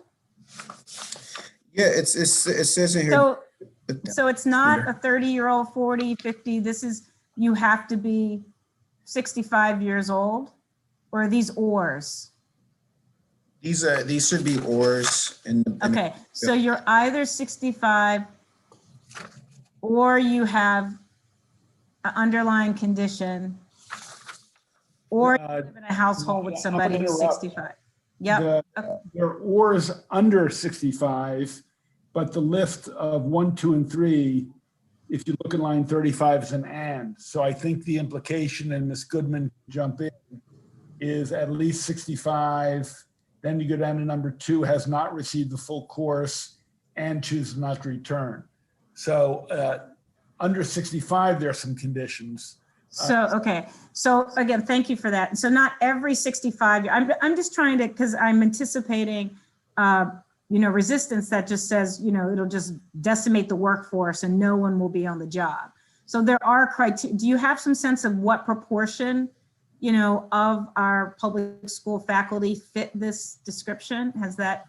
I don't have that. Maybe Ms. Bose might have that, but I would just say this: our teachers want to come back to the classroom. Our have been working significantly, Senator. Getting in this pandemic to now, and so there's no coming back to work. They're continuing their work. Is my argument to that Thank discussion. you for that correction. And so I believe our teachers are working day in and day out, and This is just to provide them an extra layer of protection. If they don't feel comfortable coming back to work, we should extend that courtesy to our frontline workers in this in this senator. So I believe that it's as written will provide them with those opportunities. And again, it's only for this school year, 2020 and 2021. And then this is my last question, and maybe Ms. Bose can ask, and I just wasn't aware of this. Can a teacher have their certification revoked for saying that they cannot they cannot go to in-person teaching because they have COVID or a family, or they're taking care of a family member, or they're concerned about exposure? Is that law now that you could just be fired for that reason? You can be fired for not. Sorry, your certification can be taken away for that reason. Right. There's still some gray area as to whether the State Department could possibly do that. Because you're refusing to appear in your job. You're insubordinate for going to work. Okay, got it. Thank you. Did you want clarity on those conditions? Because if you look, I think we could do it during the voting session later. The chairman helped me with the essential either ors.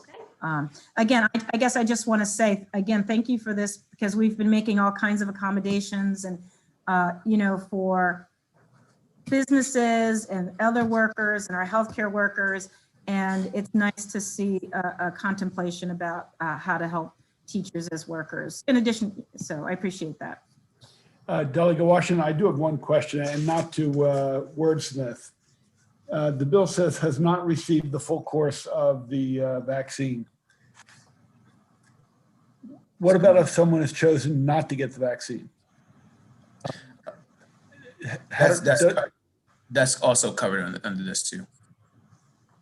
How so? The full course means that if they haven't taken the initial one, they haven't taken any course of it, right? No, but if they've chosen, whether they're they chose. So if they haven't received the full course, then they can choose to stay home just by choosing not to take the vaccine. They would be eligible under 1, 2, and 3 if they're over 65. Yes, correct. Yes. Chairman, have we mandated that? Is that mandated right now? Or do we require? Are we requiring any workers to take vaccines yet? This is not rhetorical. This is a real question. I don't know that we've. I don't believe we do, Senator. Yeah. But I guess I'm only raising the point. If they're over 65 and they had an opportunity to get the vaccine and they chose not to, they can say that's enough reason not to return to school. Yeah, well, there's also some. I mean, what I will add, Senator, that some people can get vaccinated because of certain diseases they may have or underlying conditions that they may have. Agreed. Like liver, kidney disease, or cancer. So they're covered, and they can be any age of at that point. Okay, Senator Hester. Thank you, Mr. Chairman, and thank you, Delegate Washington, for a suite of good bills here. My question is, having listened to the entire package, is this bill deals specifically with school staff.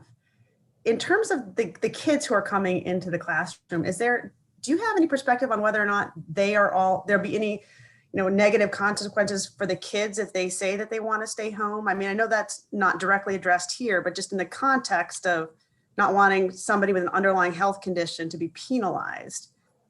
In any of your bills, is this addressed, or do we need to address it at the state level? No, I don't think we need to address it. I think most school systems are providing some type of virtual education for students and their families if they decide to stay home. So I don't think, at least in my jurisdiction, I know that's the case. In multiple jurisdictions, I know that's the case. So I don't think we need to stipulate that right now in statute. And I don't speak to it in any one of my 4 great bills today.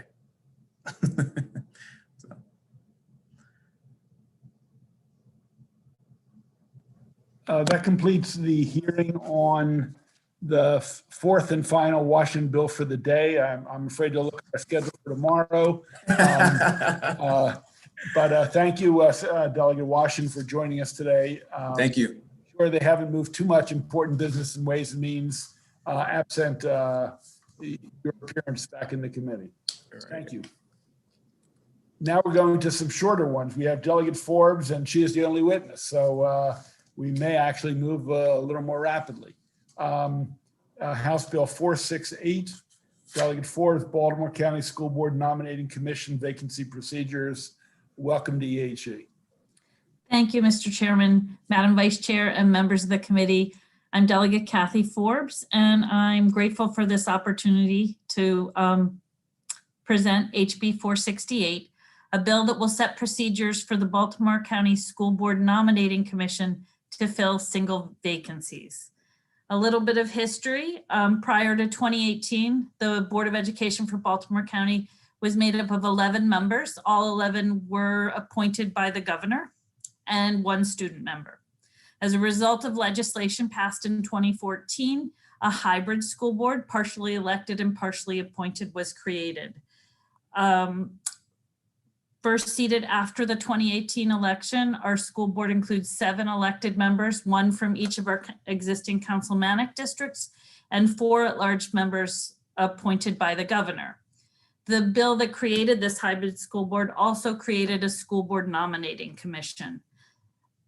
And their responsibility is to vet the candidates for the governor and make recommendations to him for the at-large positions.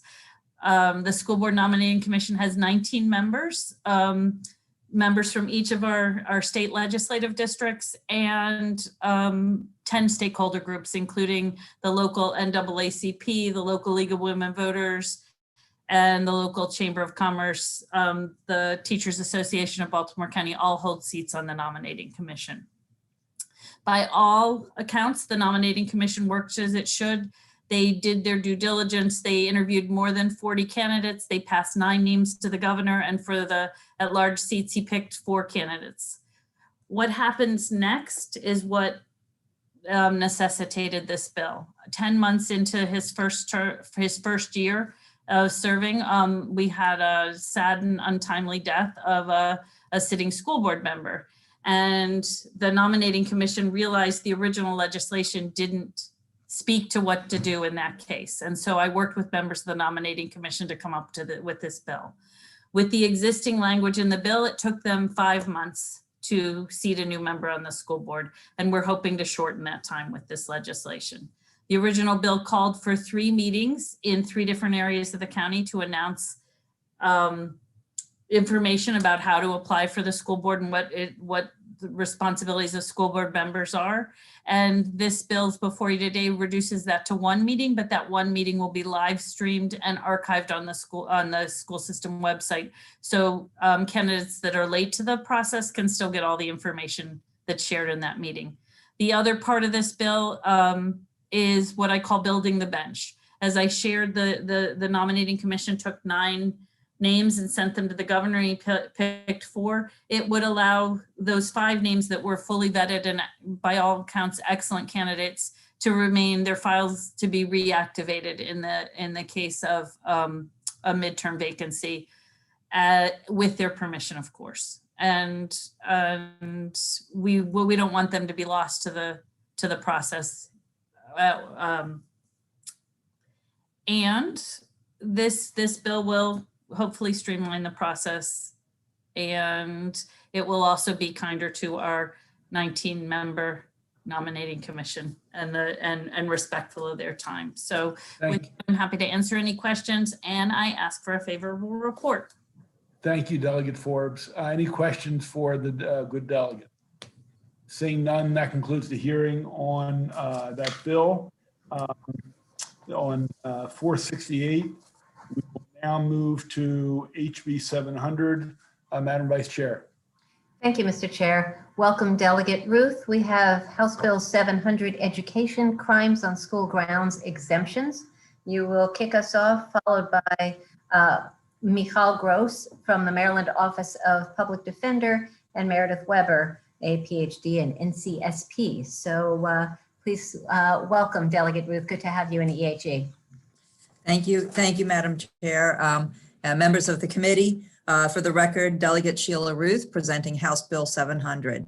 HB 700 deals with a section of the education code that makes disturbing school activities a crime. I was shocked to learn that adolescents can be charged with a misdemeanor for acting up in school in ways that are typical adolescent behavior. The penalty, if convicted, is up to a $2,500 fine and up to 6 months in prison. Adolescent brains are still developing, and they haven't yet developed the impulse control of a fully formed adult. Anyone who's ever been the parent of a teen knows that defiance and anger are part of the territory. That doesn't mean we should accept such behavior. Part of adolescence is learning impulse control and appropriate behavior. But the criminal justice system is not the answer. Even if there is no conviction and no penalties, contact with the criminal justice system can be devastating for teens. A 2006 study found that first-time arrests during high school nearly doubles the odds of high school dropout, while a court appearance nearly quadruples the odds of dropout. So this current law is a factor in the school to prison pipeline. Black and brown children are disproportionately charged under this law. According to 2020 data, 82% of children charged with disturbing school activities or personnel in Maryland were Black children or children of color. Because of implicit bias, people will often perceive behavior of Black children as more threatening compared to white children of the same age. And studies have actually shown that adults tend to overestimate the age of Black children, which means that they often have unrealistic expectations of what those children's behavior should be. We don't have specific data on this particular law with children with disabilities, but children with disabilities represent 23% of school arrests, but only 12% of the student population. And this law is certainly disproportionately impacts children with disabilities, particularly those with developmental disabilities who may be unable to, who may be more likely to act out or unable to comply with orders for various reasons. This law was actually never intended to be used in this way. The disturbing school activities laws were enacted across the country in the late 1960s as a response to Black student protests against segregation. As initially filed, HB 700 would have repealed Education Section 26-101. However, educational institutions were concerned that a full repeal would put students and teachers at risk from someone not associated with the institution trespassing on campus. So HB 700 was amended to keep the law in place, but to protect students from being charged. And I will say, you know, any behavior which rises to the level of criminality can already be charged under the criminal code. Threatening, you know, any behavior, drug use, weapons, all of those are criminal offenses that could still be charged even with this bill. And anything that doesn't rise to the level of a criminal offense should be handled with internal school discipline processes. And so, you know, this bill would help to close a factor in the school to prison pipeline. It's supported by the Latino Caucus and the Legislative Black Caucus. So how many lives have been shattered under this law? Black Lives Matter is not just about police killings. It's essential that we change all the ways that our society and our law devalues and destroys Black lives. Let's repeal this unjust law before any more children's lives are destroyed. I ask for a favorable report on HB 700. Thank you, Delegate Ruth. And I'm thinking this was probably your first visit, your first bill in our committee. Am I right? Thank you. It is, Madam Vice Chair. All right. Well, congratulations. My first bill to pass the House at all. Excellent. Well, congratulations. All the best to you. May it be the first of many. Thank you. So, Ms. Gross, I don't want to mispronounce you. Is it Michael or Michal or? Michal. Michal. Okay, then I said it right then. You did get it right, yes. Welcome to EHE. As the lead proponent, you have up to 5 minutes. Let me remind you, there is no opposition to this bill. So saving time since we have a voting session afterwards would be much appreciated. Absolutely. I don't intend to use the full 5 minutes, and thank you, Madam Chair and members of the committee. And I do want to really thank Delegate Ruth for her leadership on this issue. I'm an assistant public defender in Southern Maryland. My name is Michal Gross, and I represent youth in juvenile and adult court. Children are sent to school to learn, and learning includes making mistakes and growing from those mistakes. As adults who have had a chance to learn from our mistakes, we need to change section 26101 of the Education Code and stop criminalizing kids for being kids. I don't need to go into the details about the problems with the statute. I think Delegate Ruth went through it already. It's duplicative, it's vague, and most importantly, it's disparately applied to Black kids and kids with disabilities. Kids act out, it's part of being a kid, and the actual crimes that this statute intends to prevent are actually already covered in the criminal code. Disruption is covered in the school disciplinary process, but what happens under section 2601 quite often is that a student is dealt with through the school disciplinary process, suspended, they complete their suspension time, and then they're forced to come to court. Kids have a fundamental sense of fairness, and this punishes them twice for the same conduct. It leads to everything that Delegate Ruth was speaking about, the long-term repercussions of school-based arrest, students disengage in school, it's no longer a safe or fair place.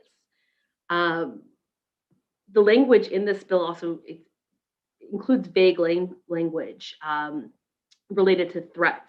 And kids quite often will use words and phrases adults don't understand.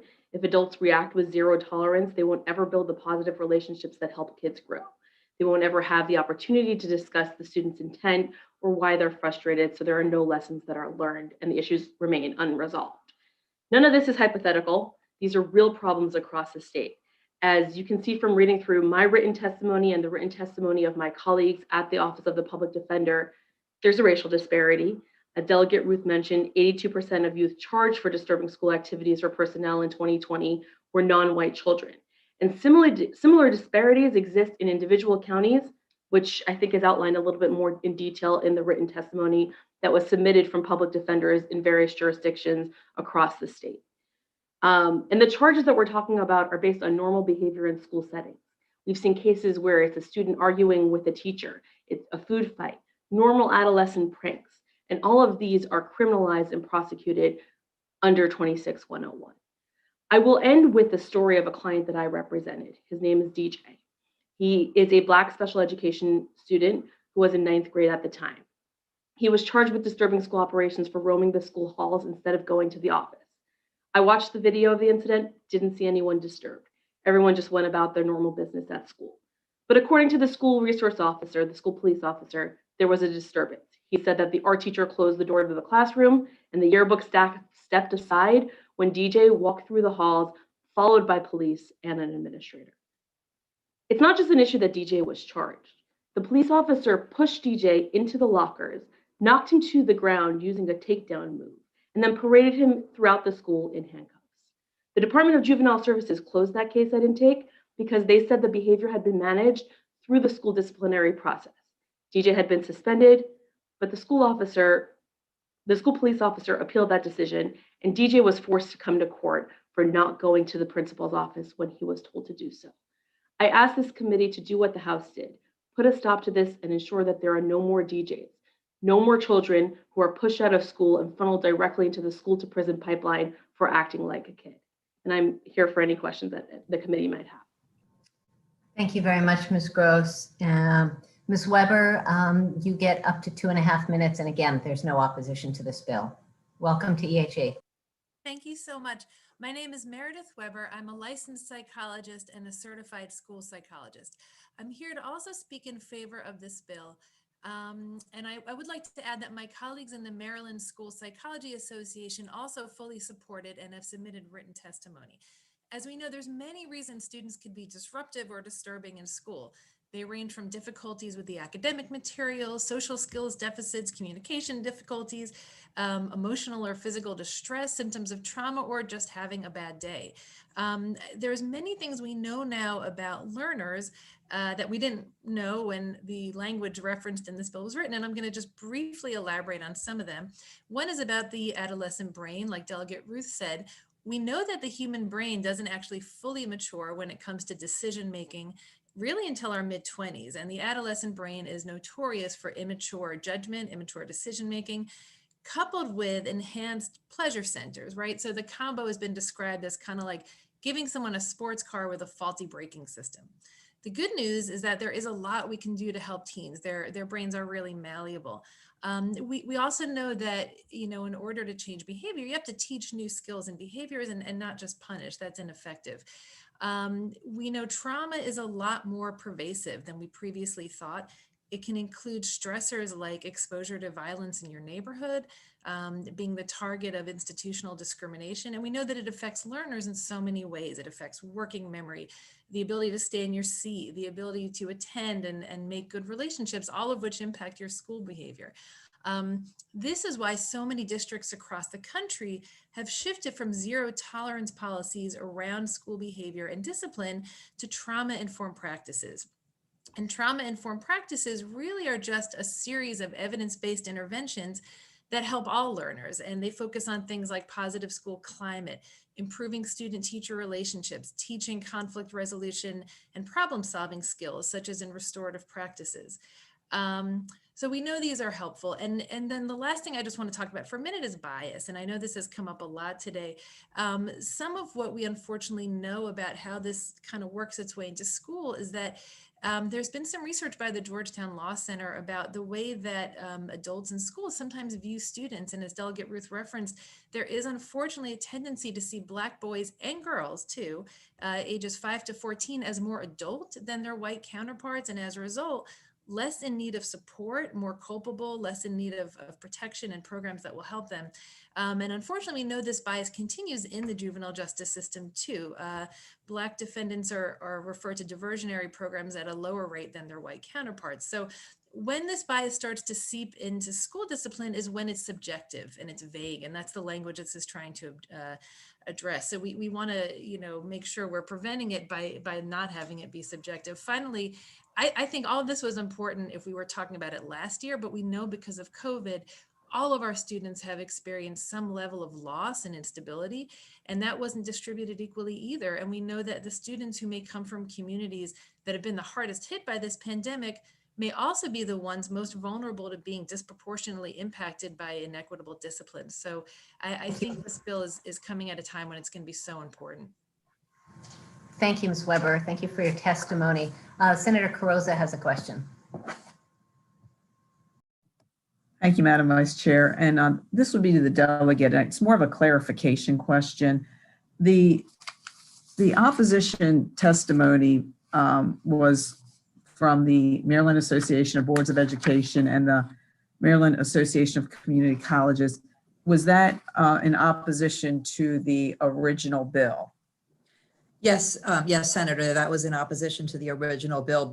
If you read their testimony, their primary concern was people coming from off campus. And so we did address that by removing the repeal and just protecting the students, which was really our intent. And that would address the concerns of the University System of Maryland as well. Yes, Senator. What was the so those concerns were addressed in the revised version. What was the final vote on House Bill 700 with those changes? I apologize. I don't have that information in front of me, but I can get that. Senator, it looks like it was 91 to 42. I was just trying to see, I knew changes were made, but I didn't know what concerns had not been addressed in the final version. Were you aware of any concerns that were not addressed in the final version? No, I was not, Senator. That was really the only concern we heard was about people coming from off campus and putting students and teachers at risk. Thank you. So thank you, Senator Carrozza. I can say that when I said there was no opposition, that's for the Senate version, today's hearing, and that would reflect the third reader version of the House. So what you saw was opposition to the bill as originally introduced. So thank you for that clarifying question. I see no other hands raised, in which case that completes the hearing on House Bill 700. Thank you, Delegate Ruth. Stay safe, and thank you to your great witnesses. The next bill is House Bill 850 with my friend and former colleague, Delegate Rosenberg. This is a very quick hearing because he is the only witness. Higher Education Maryland Core Program Fund COVID-19 Emergency Funding Priorities. Welcome, Delegate Rosenberg. Pleasure to be with the committee once again. This is not my first bill of the session, much less of my career in front of EHE. Good luck to the delegate who preceded me. Nor is this the first time that the Maryland Corps has been before this committee. This committee passed the legislation creating the Maryland Corps in 2016. I believe the sponsor was then Senator Ferguson. Last year, we passed the governor has never funded the Maryland Corps. In 2017, money was fenced off in the budget, fiscal year 2017. He didn't do that. Last year, the bill before you last year would have mandated funding $150,000, but that was vetoed. We overrode the veto. So there finally will be money. What this bill does is require that the priority for fiscal years 22 and 23 be having Maryland Corps people be funded on programs directly related to COVID-19. There is also money coming to the state from the recovery legislation that passed the Congress within the last month, the major bill, for Maryland Corps type programs. I have offered an amendment. The House did not accept it. It would be a little more specific with regard to the uncodified language in the bill in terms of using that money, in that federal money for Maryland Corps in the upcoming fiscal year. Maryland Corps is part of our efforts, actually a bill I was in front of you before on internships to get people involved and get our young people involved in public service, and dealing with COVID-19 would be an ideal use of Maryland Corps to get it off finally to an auspicious start, and urge the committee's support. Thank you.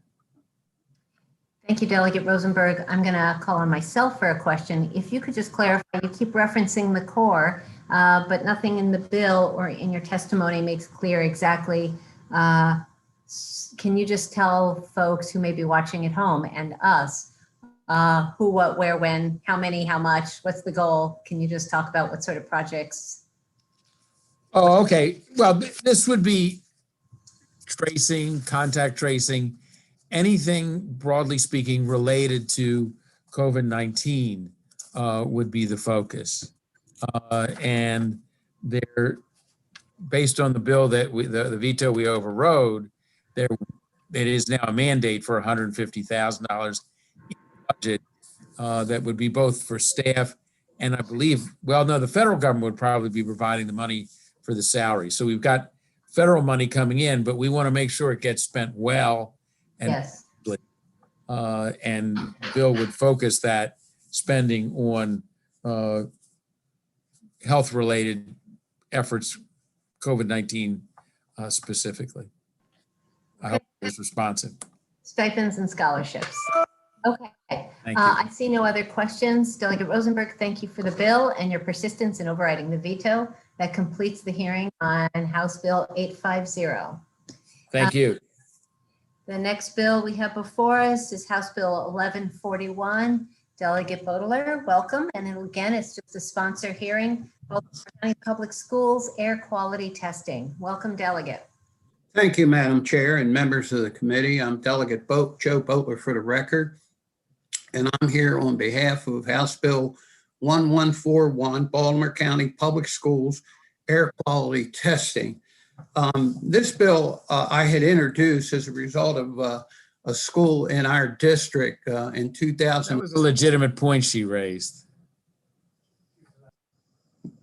Hello? Delegate Rosenberg? Yeah, okay, you're muted. Please continue, Delegate Bodler. Oh, okay, thank you. This bill was put in as a result of a school in our district. It was Parkville Middle School in 2018, where they had a major problem with mold and asbestos. And it took over 7 months for a air quality test to be done. And then the results were not made known. And there had to be a lot of research done in order to get those results.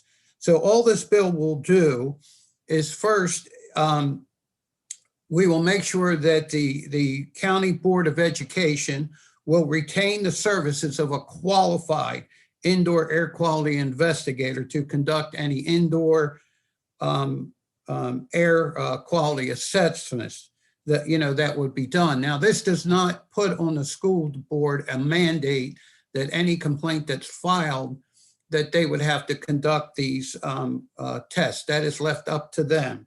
The second part of the bill is that once the test is done, the results will have to be put up on the website, and the information needs to be forwarded to the State Department of Education, and requiring that the State Department would also put it up on its website so that the families in the particular schools, they will be able to know what the results are. It passed the county delegation. I worked with Baltimore County on this piece of legislation. They are fine with what we did, and there was no opposition to the bill. Despite the sponsor, huh? Okay, thank you, Delegate Bodler. I see no hands raised. Seeing no question, that completes the hearing on House Bill 1141. Thank you, Delegate. Thank you. Have a great evening. Take care. You too. Thank you. The next bill is House Bill 1142, Howard County Delegation. And I saw Delegate Ebersole. I don't know if you're the one who's presenting. Go. No, ma'am, I don't think so. It's just a coincidence. I believe my good friend from Howard County, Senator Lamb, will be. Oh, okay. All right. I'm happy to hear from either of you. This is Howard County School Redistricting Public Testimony, HOCO 07-21. That is a local bill. So Delegate Ebersole, Senator Lamb, whoever would like to kick off, welcome to EHE. Yeah, so I'm introducing this bill as the Howard County Delegation Chair, Senate Chair. So this is a local bill. This bill stemmed from, as most of your local jurisdictions probably have too, some redistricting that occurs, redetermination of geographic boundaries based on where schools are located in neighborhoods and where students are assigned to go to. So 2 years ago, we had a very contentious redistricting process. These two bills, but I'll talk about the first one, which is HB 1142, were really stemming from that process itself. So what this bill does is address the need for increased transparency for redistricting proposals. So in our county, there's a process, there's a policy that the Board of Ed follows when it comes to redistricting. What happens is that initially the school superintendent proposes redetermined geographic boundaries or redistricting, and he puts out his proposal that the school board then reviews. They may make changes, and then at the end of this process, they would approve or not approve of a final plan. During that process, there were some neighborhoods that were proposed for shifting from one school to another by the superintendent's proposal, but then changes were made by the Board of Education to move these neighborhoods either from one school to another or to not make any moves. And we had certain neighborhoods as part of our communities that came out with concerns that they were not part of the consideration for the initial move, and thus did not feel the need to go to these public hearings that the Board of Ed had, except that at the very end of the process, they were either included or excluded as part of neighborhoods under consideration for changes. And because the public hearings already had occurred, they didn't have the opportunity at that point to go ahead and offer their input. So what this bill does is says that at the very end of that process, there needs to be one more public hearing for any neighborhoods and polygons or units where these individuals were not part of the initial consideration and therefore did not have an opportunity to initially testify as part of the public hearing, to have one final hearing for those folks to be able to do so. So that's what the bill does. And it does have support of the delegation. Okay, I'm guessing that we already have the letter. I see no hands raised. That completes the hearing on House Bill 1142. And Next up is House Bill 1190, also Howard County Delegation, Board of Education Redetermination of Geographic Attendance Area, HOCO 0521. Again, Senator Lamb. So thank you. For the record, Clarence Lamb, Senator in District 12, as chair of the Howard County Senate delegation. This is HB 1190. This again stems from the redistricting process that occurred 2 years ago. And this bill really tries to ensure that the Board of Ed follows the procedures that they have for redistricting. They have a procedure called Policy 6010 that they create and also update. And it sets certain target utilizations for schools. And so what this bill says is that if a school is outside of certain target utilizations, that the school system will have to examine their own redistricting policy. And if it's within certain bounds, they would need to engage in that redistricting policy and report back to the delegation. So it's really just a reporting bill. What it says is that if you're within 90 to 110% of target utilization for a school, there's no action that's required. That's within kind of the general bounds of where that school should be. If it's at 110% to 120% capacity, then again, no actions required. Those are kind of the cushions. And then if it's at 120% to 130% capacity, there needs to be a report to the delegation as to why it's out of bounds in those schools. Just a report. And this is in recognition that there are a variety of factors that can play into why utilization can be outside of those bounds, right? It's a combination of where development is occurring, students expected, students moving in, maybe additional funding that needs to take place from the county government, from the state to be able to support renovations, et cetera, or new schools. So if it's within the 120 to 130% bounds of school utilization, there just needs to be a report generated back to us. And then if it's over 130% of target utilization for that school, then they do need to follow their own policy on considering redistricting. And if they choose not to redistrict at that time or make any geographic boundary changes, then they simply need to report that back to the delegation. So it's simply a reporting bill. That's the bill. Happy to take any questions. Thank you, Senator. The local bill does have local support. Thank you. I see no questions, so that completes the hearing on House Bill 1190. Mr. Chairman, back to you. Thank you, Madam Vice Chair. Although Howard County is still on the docket, we next have Delegate Ebersol, 1166, Education, Physical Restraint and Seclusion, Reporting and Training. We'll lead off with the sponsor, Delegate Ebersol. He'll be followed by Leslie Margolis, Rachel London, and John Willems. Welcome. Yeah, thank you so much. Good to be back. It looks like I'm at the end. Maybe one of these days I'll make it to the top. Feel like the Orioles a little bit. I'm just, I'm restocking my team. This is a serious subject, so I want to lose the smile a little bit. The business of physical restraint and seclusion is a business that many schools have been in for quite a while as what they consider to be a behavior management technique in schools. I'm going to tell you at the top before I read a little thing from the U.S. Department of Education that I think that ultimately, although this is not the bill that's going to do it yet, we're going to view restraint and seclusion much the same way that we viewed corporal punishment many years ago. It was considered a reasonable way to get kids to behave, and we figured out it wasn't. And now it's mostly, if not entirely, gone. I think restraint and seclusion is just that. It's putting a student in a room where they can't leave. They're by themselves, and it's basically imprisoning them for a period of time. There's lots of restrictions about it in COMAR, but this bill is going to at least give us some more information, maybe moving toward what I talked to you about. The United States Department of Education says physical restraint and seclusion should not be used except in situations where a child's behavior poses an imminent danger of serious physical harm to themselves or others. And restraint and seclusion should be avoided to the greatest extent possible without endangering the safety of students and staff. Schools should never use mechanical restraints to restrict the students' freedom of movement. Mechanical restraints could also be done in seclusion if they're mechanically locking them in a room. The foundations of any discussion about the use of restraint and seclusion is that every effort should be made to structure environments and provide supports necessary so that restraints and seclusions are safe and rarely necessary and perhaps never necessary.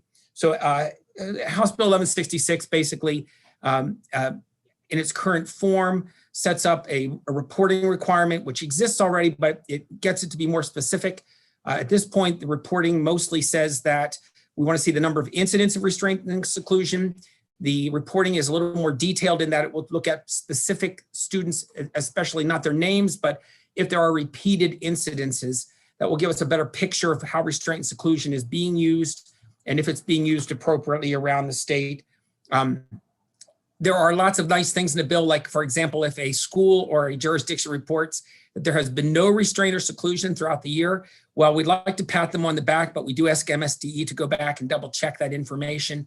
It could be that because they feel similarly to us that it's not a great thing to do, that they may not be counting events as restraint and seclusion that should indeed be counted that way. Add to that, that there is a provision in the bill that the State Department come up with professional development and training that will not be required, but will be given, especially to the non-public schools that deal with students who perhaps are the most difficult populations, so that they can provide this sort of training to people about when it might be appropriate and how to do it appropriately. As I say, COMAR has a handful of things. We're not sure they're restrictive enough. There was some consideration about having some in that bill. It's not in there. I think you'll probably see me again next year on this legislation. I have a couple of excellent experts on this topic. And with that elevator speech on this, I'll defer to them to give you a little background on why they're so interested in having legislation like this passed. And I thank you. Thank you, Delegate.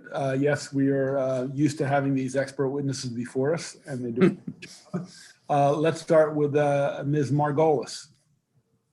Thank you so much. For the record, Leslie Seid-Margolis, I'm Managing Attorney with Disability Rights Maryland, and I'm also here today on behalf of the Education Advocacy Coalition, which has about 30 members, and we focus on policy issues throughout the state. So as Delegate Ebersole said, House Bill 1166 is a very important bill, and we really view this as the next logical step after the 2017 passage of Senate Bill 786. What House Bill 1166 would do is add additional data requirements, including an unduplicated count of students who are restrained or placed in seclusion. And really importantly, would require accountability on the part of the State Department of Education. And I'll talk about that more in a moment. And then, as Delegate Ebersole said, more robust training requirements. So right now, what happens is every year, as the 2017 legislation required, the Maryland State Department of Education produces a report that they send to the General Assembly on December 1st. And what they do is they collect the data and they just ship it over to you without analyzing it, without looking for trends, without saying anything about it. And in fact, what we have seen over the years is that the number of restraint incidents and the number of seclusion incidents have not really decreased. And MSDE's Division of Student Support, Academic Enrichment, and Education Policy, which is where responsibility for this is lodged, just sends the numbers over to you and doesn't do anything. So what this bill would do is require MSDE to develop an accountability system. The special ed piece of MSDE does have accountability, but the rest of MSDE doesn't. So this would force that accountability piece, would force MSDE to look at trends and actually make meaningful recommendations and try to reduce the use of these behavior interventions, which are used disproportionately with very young children, often with boys, with very disproportionately with children of color, and disproportionately with children with disabilities. At best, these are traumatic interventions. At worst, they can be deadly.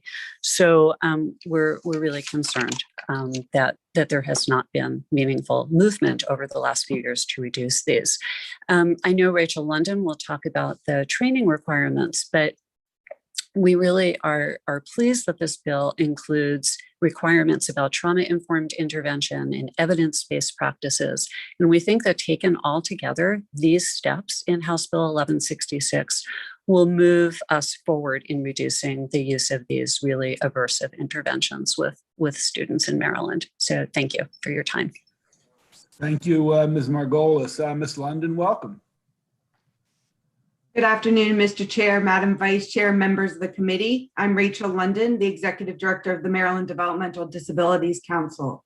We're a statewide public policy organization, and our vision is that people with and without disabilities in Maryland live, learn, work, and play together.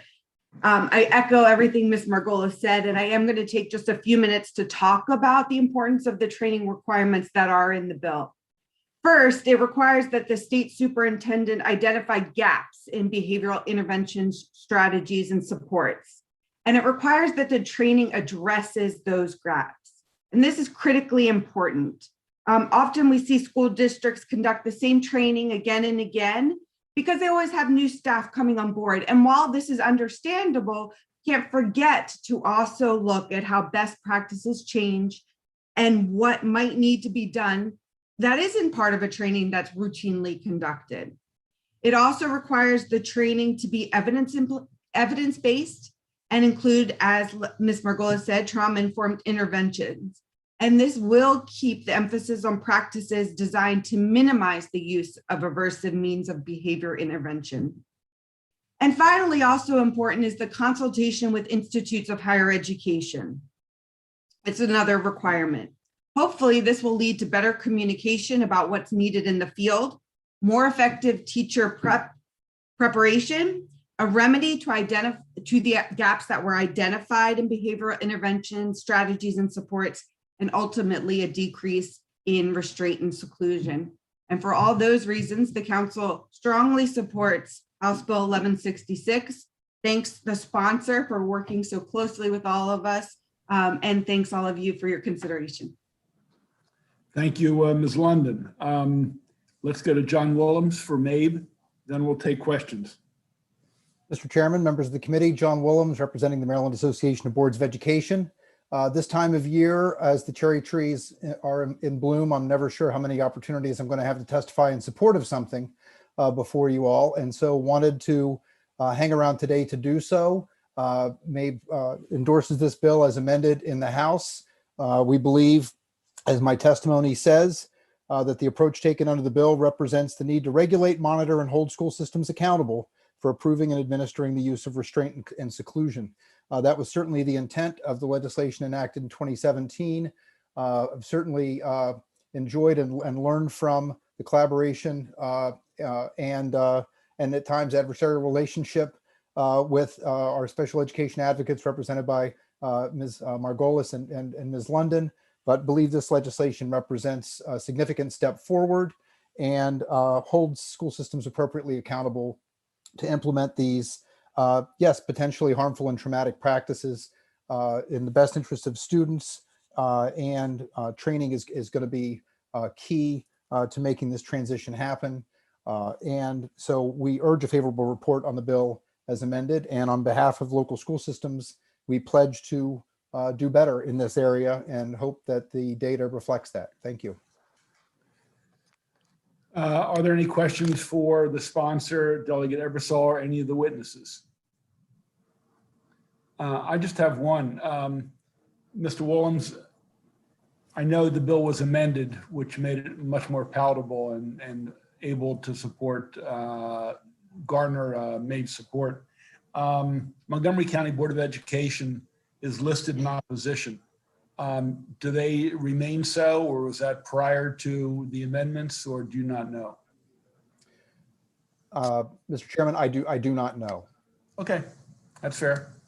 Further questions for the witnesses or sponsor? Seeing none, thank you all for your patience, endurance. That concludes the hearing on 1166. And Senator Hester, 966 is withdrawn, is that right? Okay, then ladies and gentlemen, that concludes our hearings for the day. We have a fairly extensive list. It's 3:30. Why don't we meet 3:45 in the committee room? Hopefully we can do this in 2 hours and still enjoy some sunlight and a walk or a jog or something outside. See you. This concludes the hearing.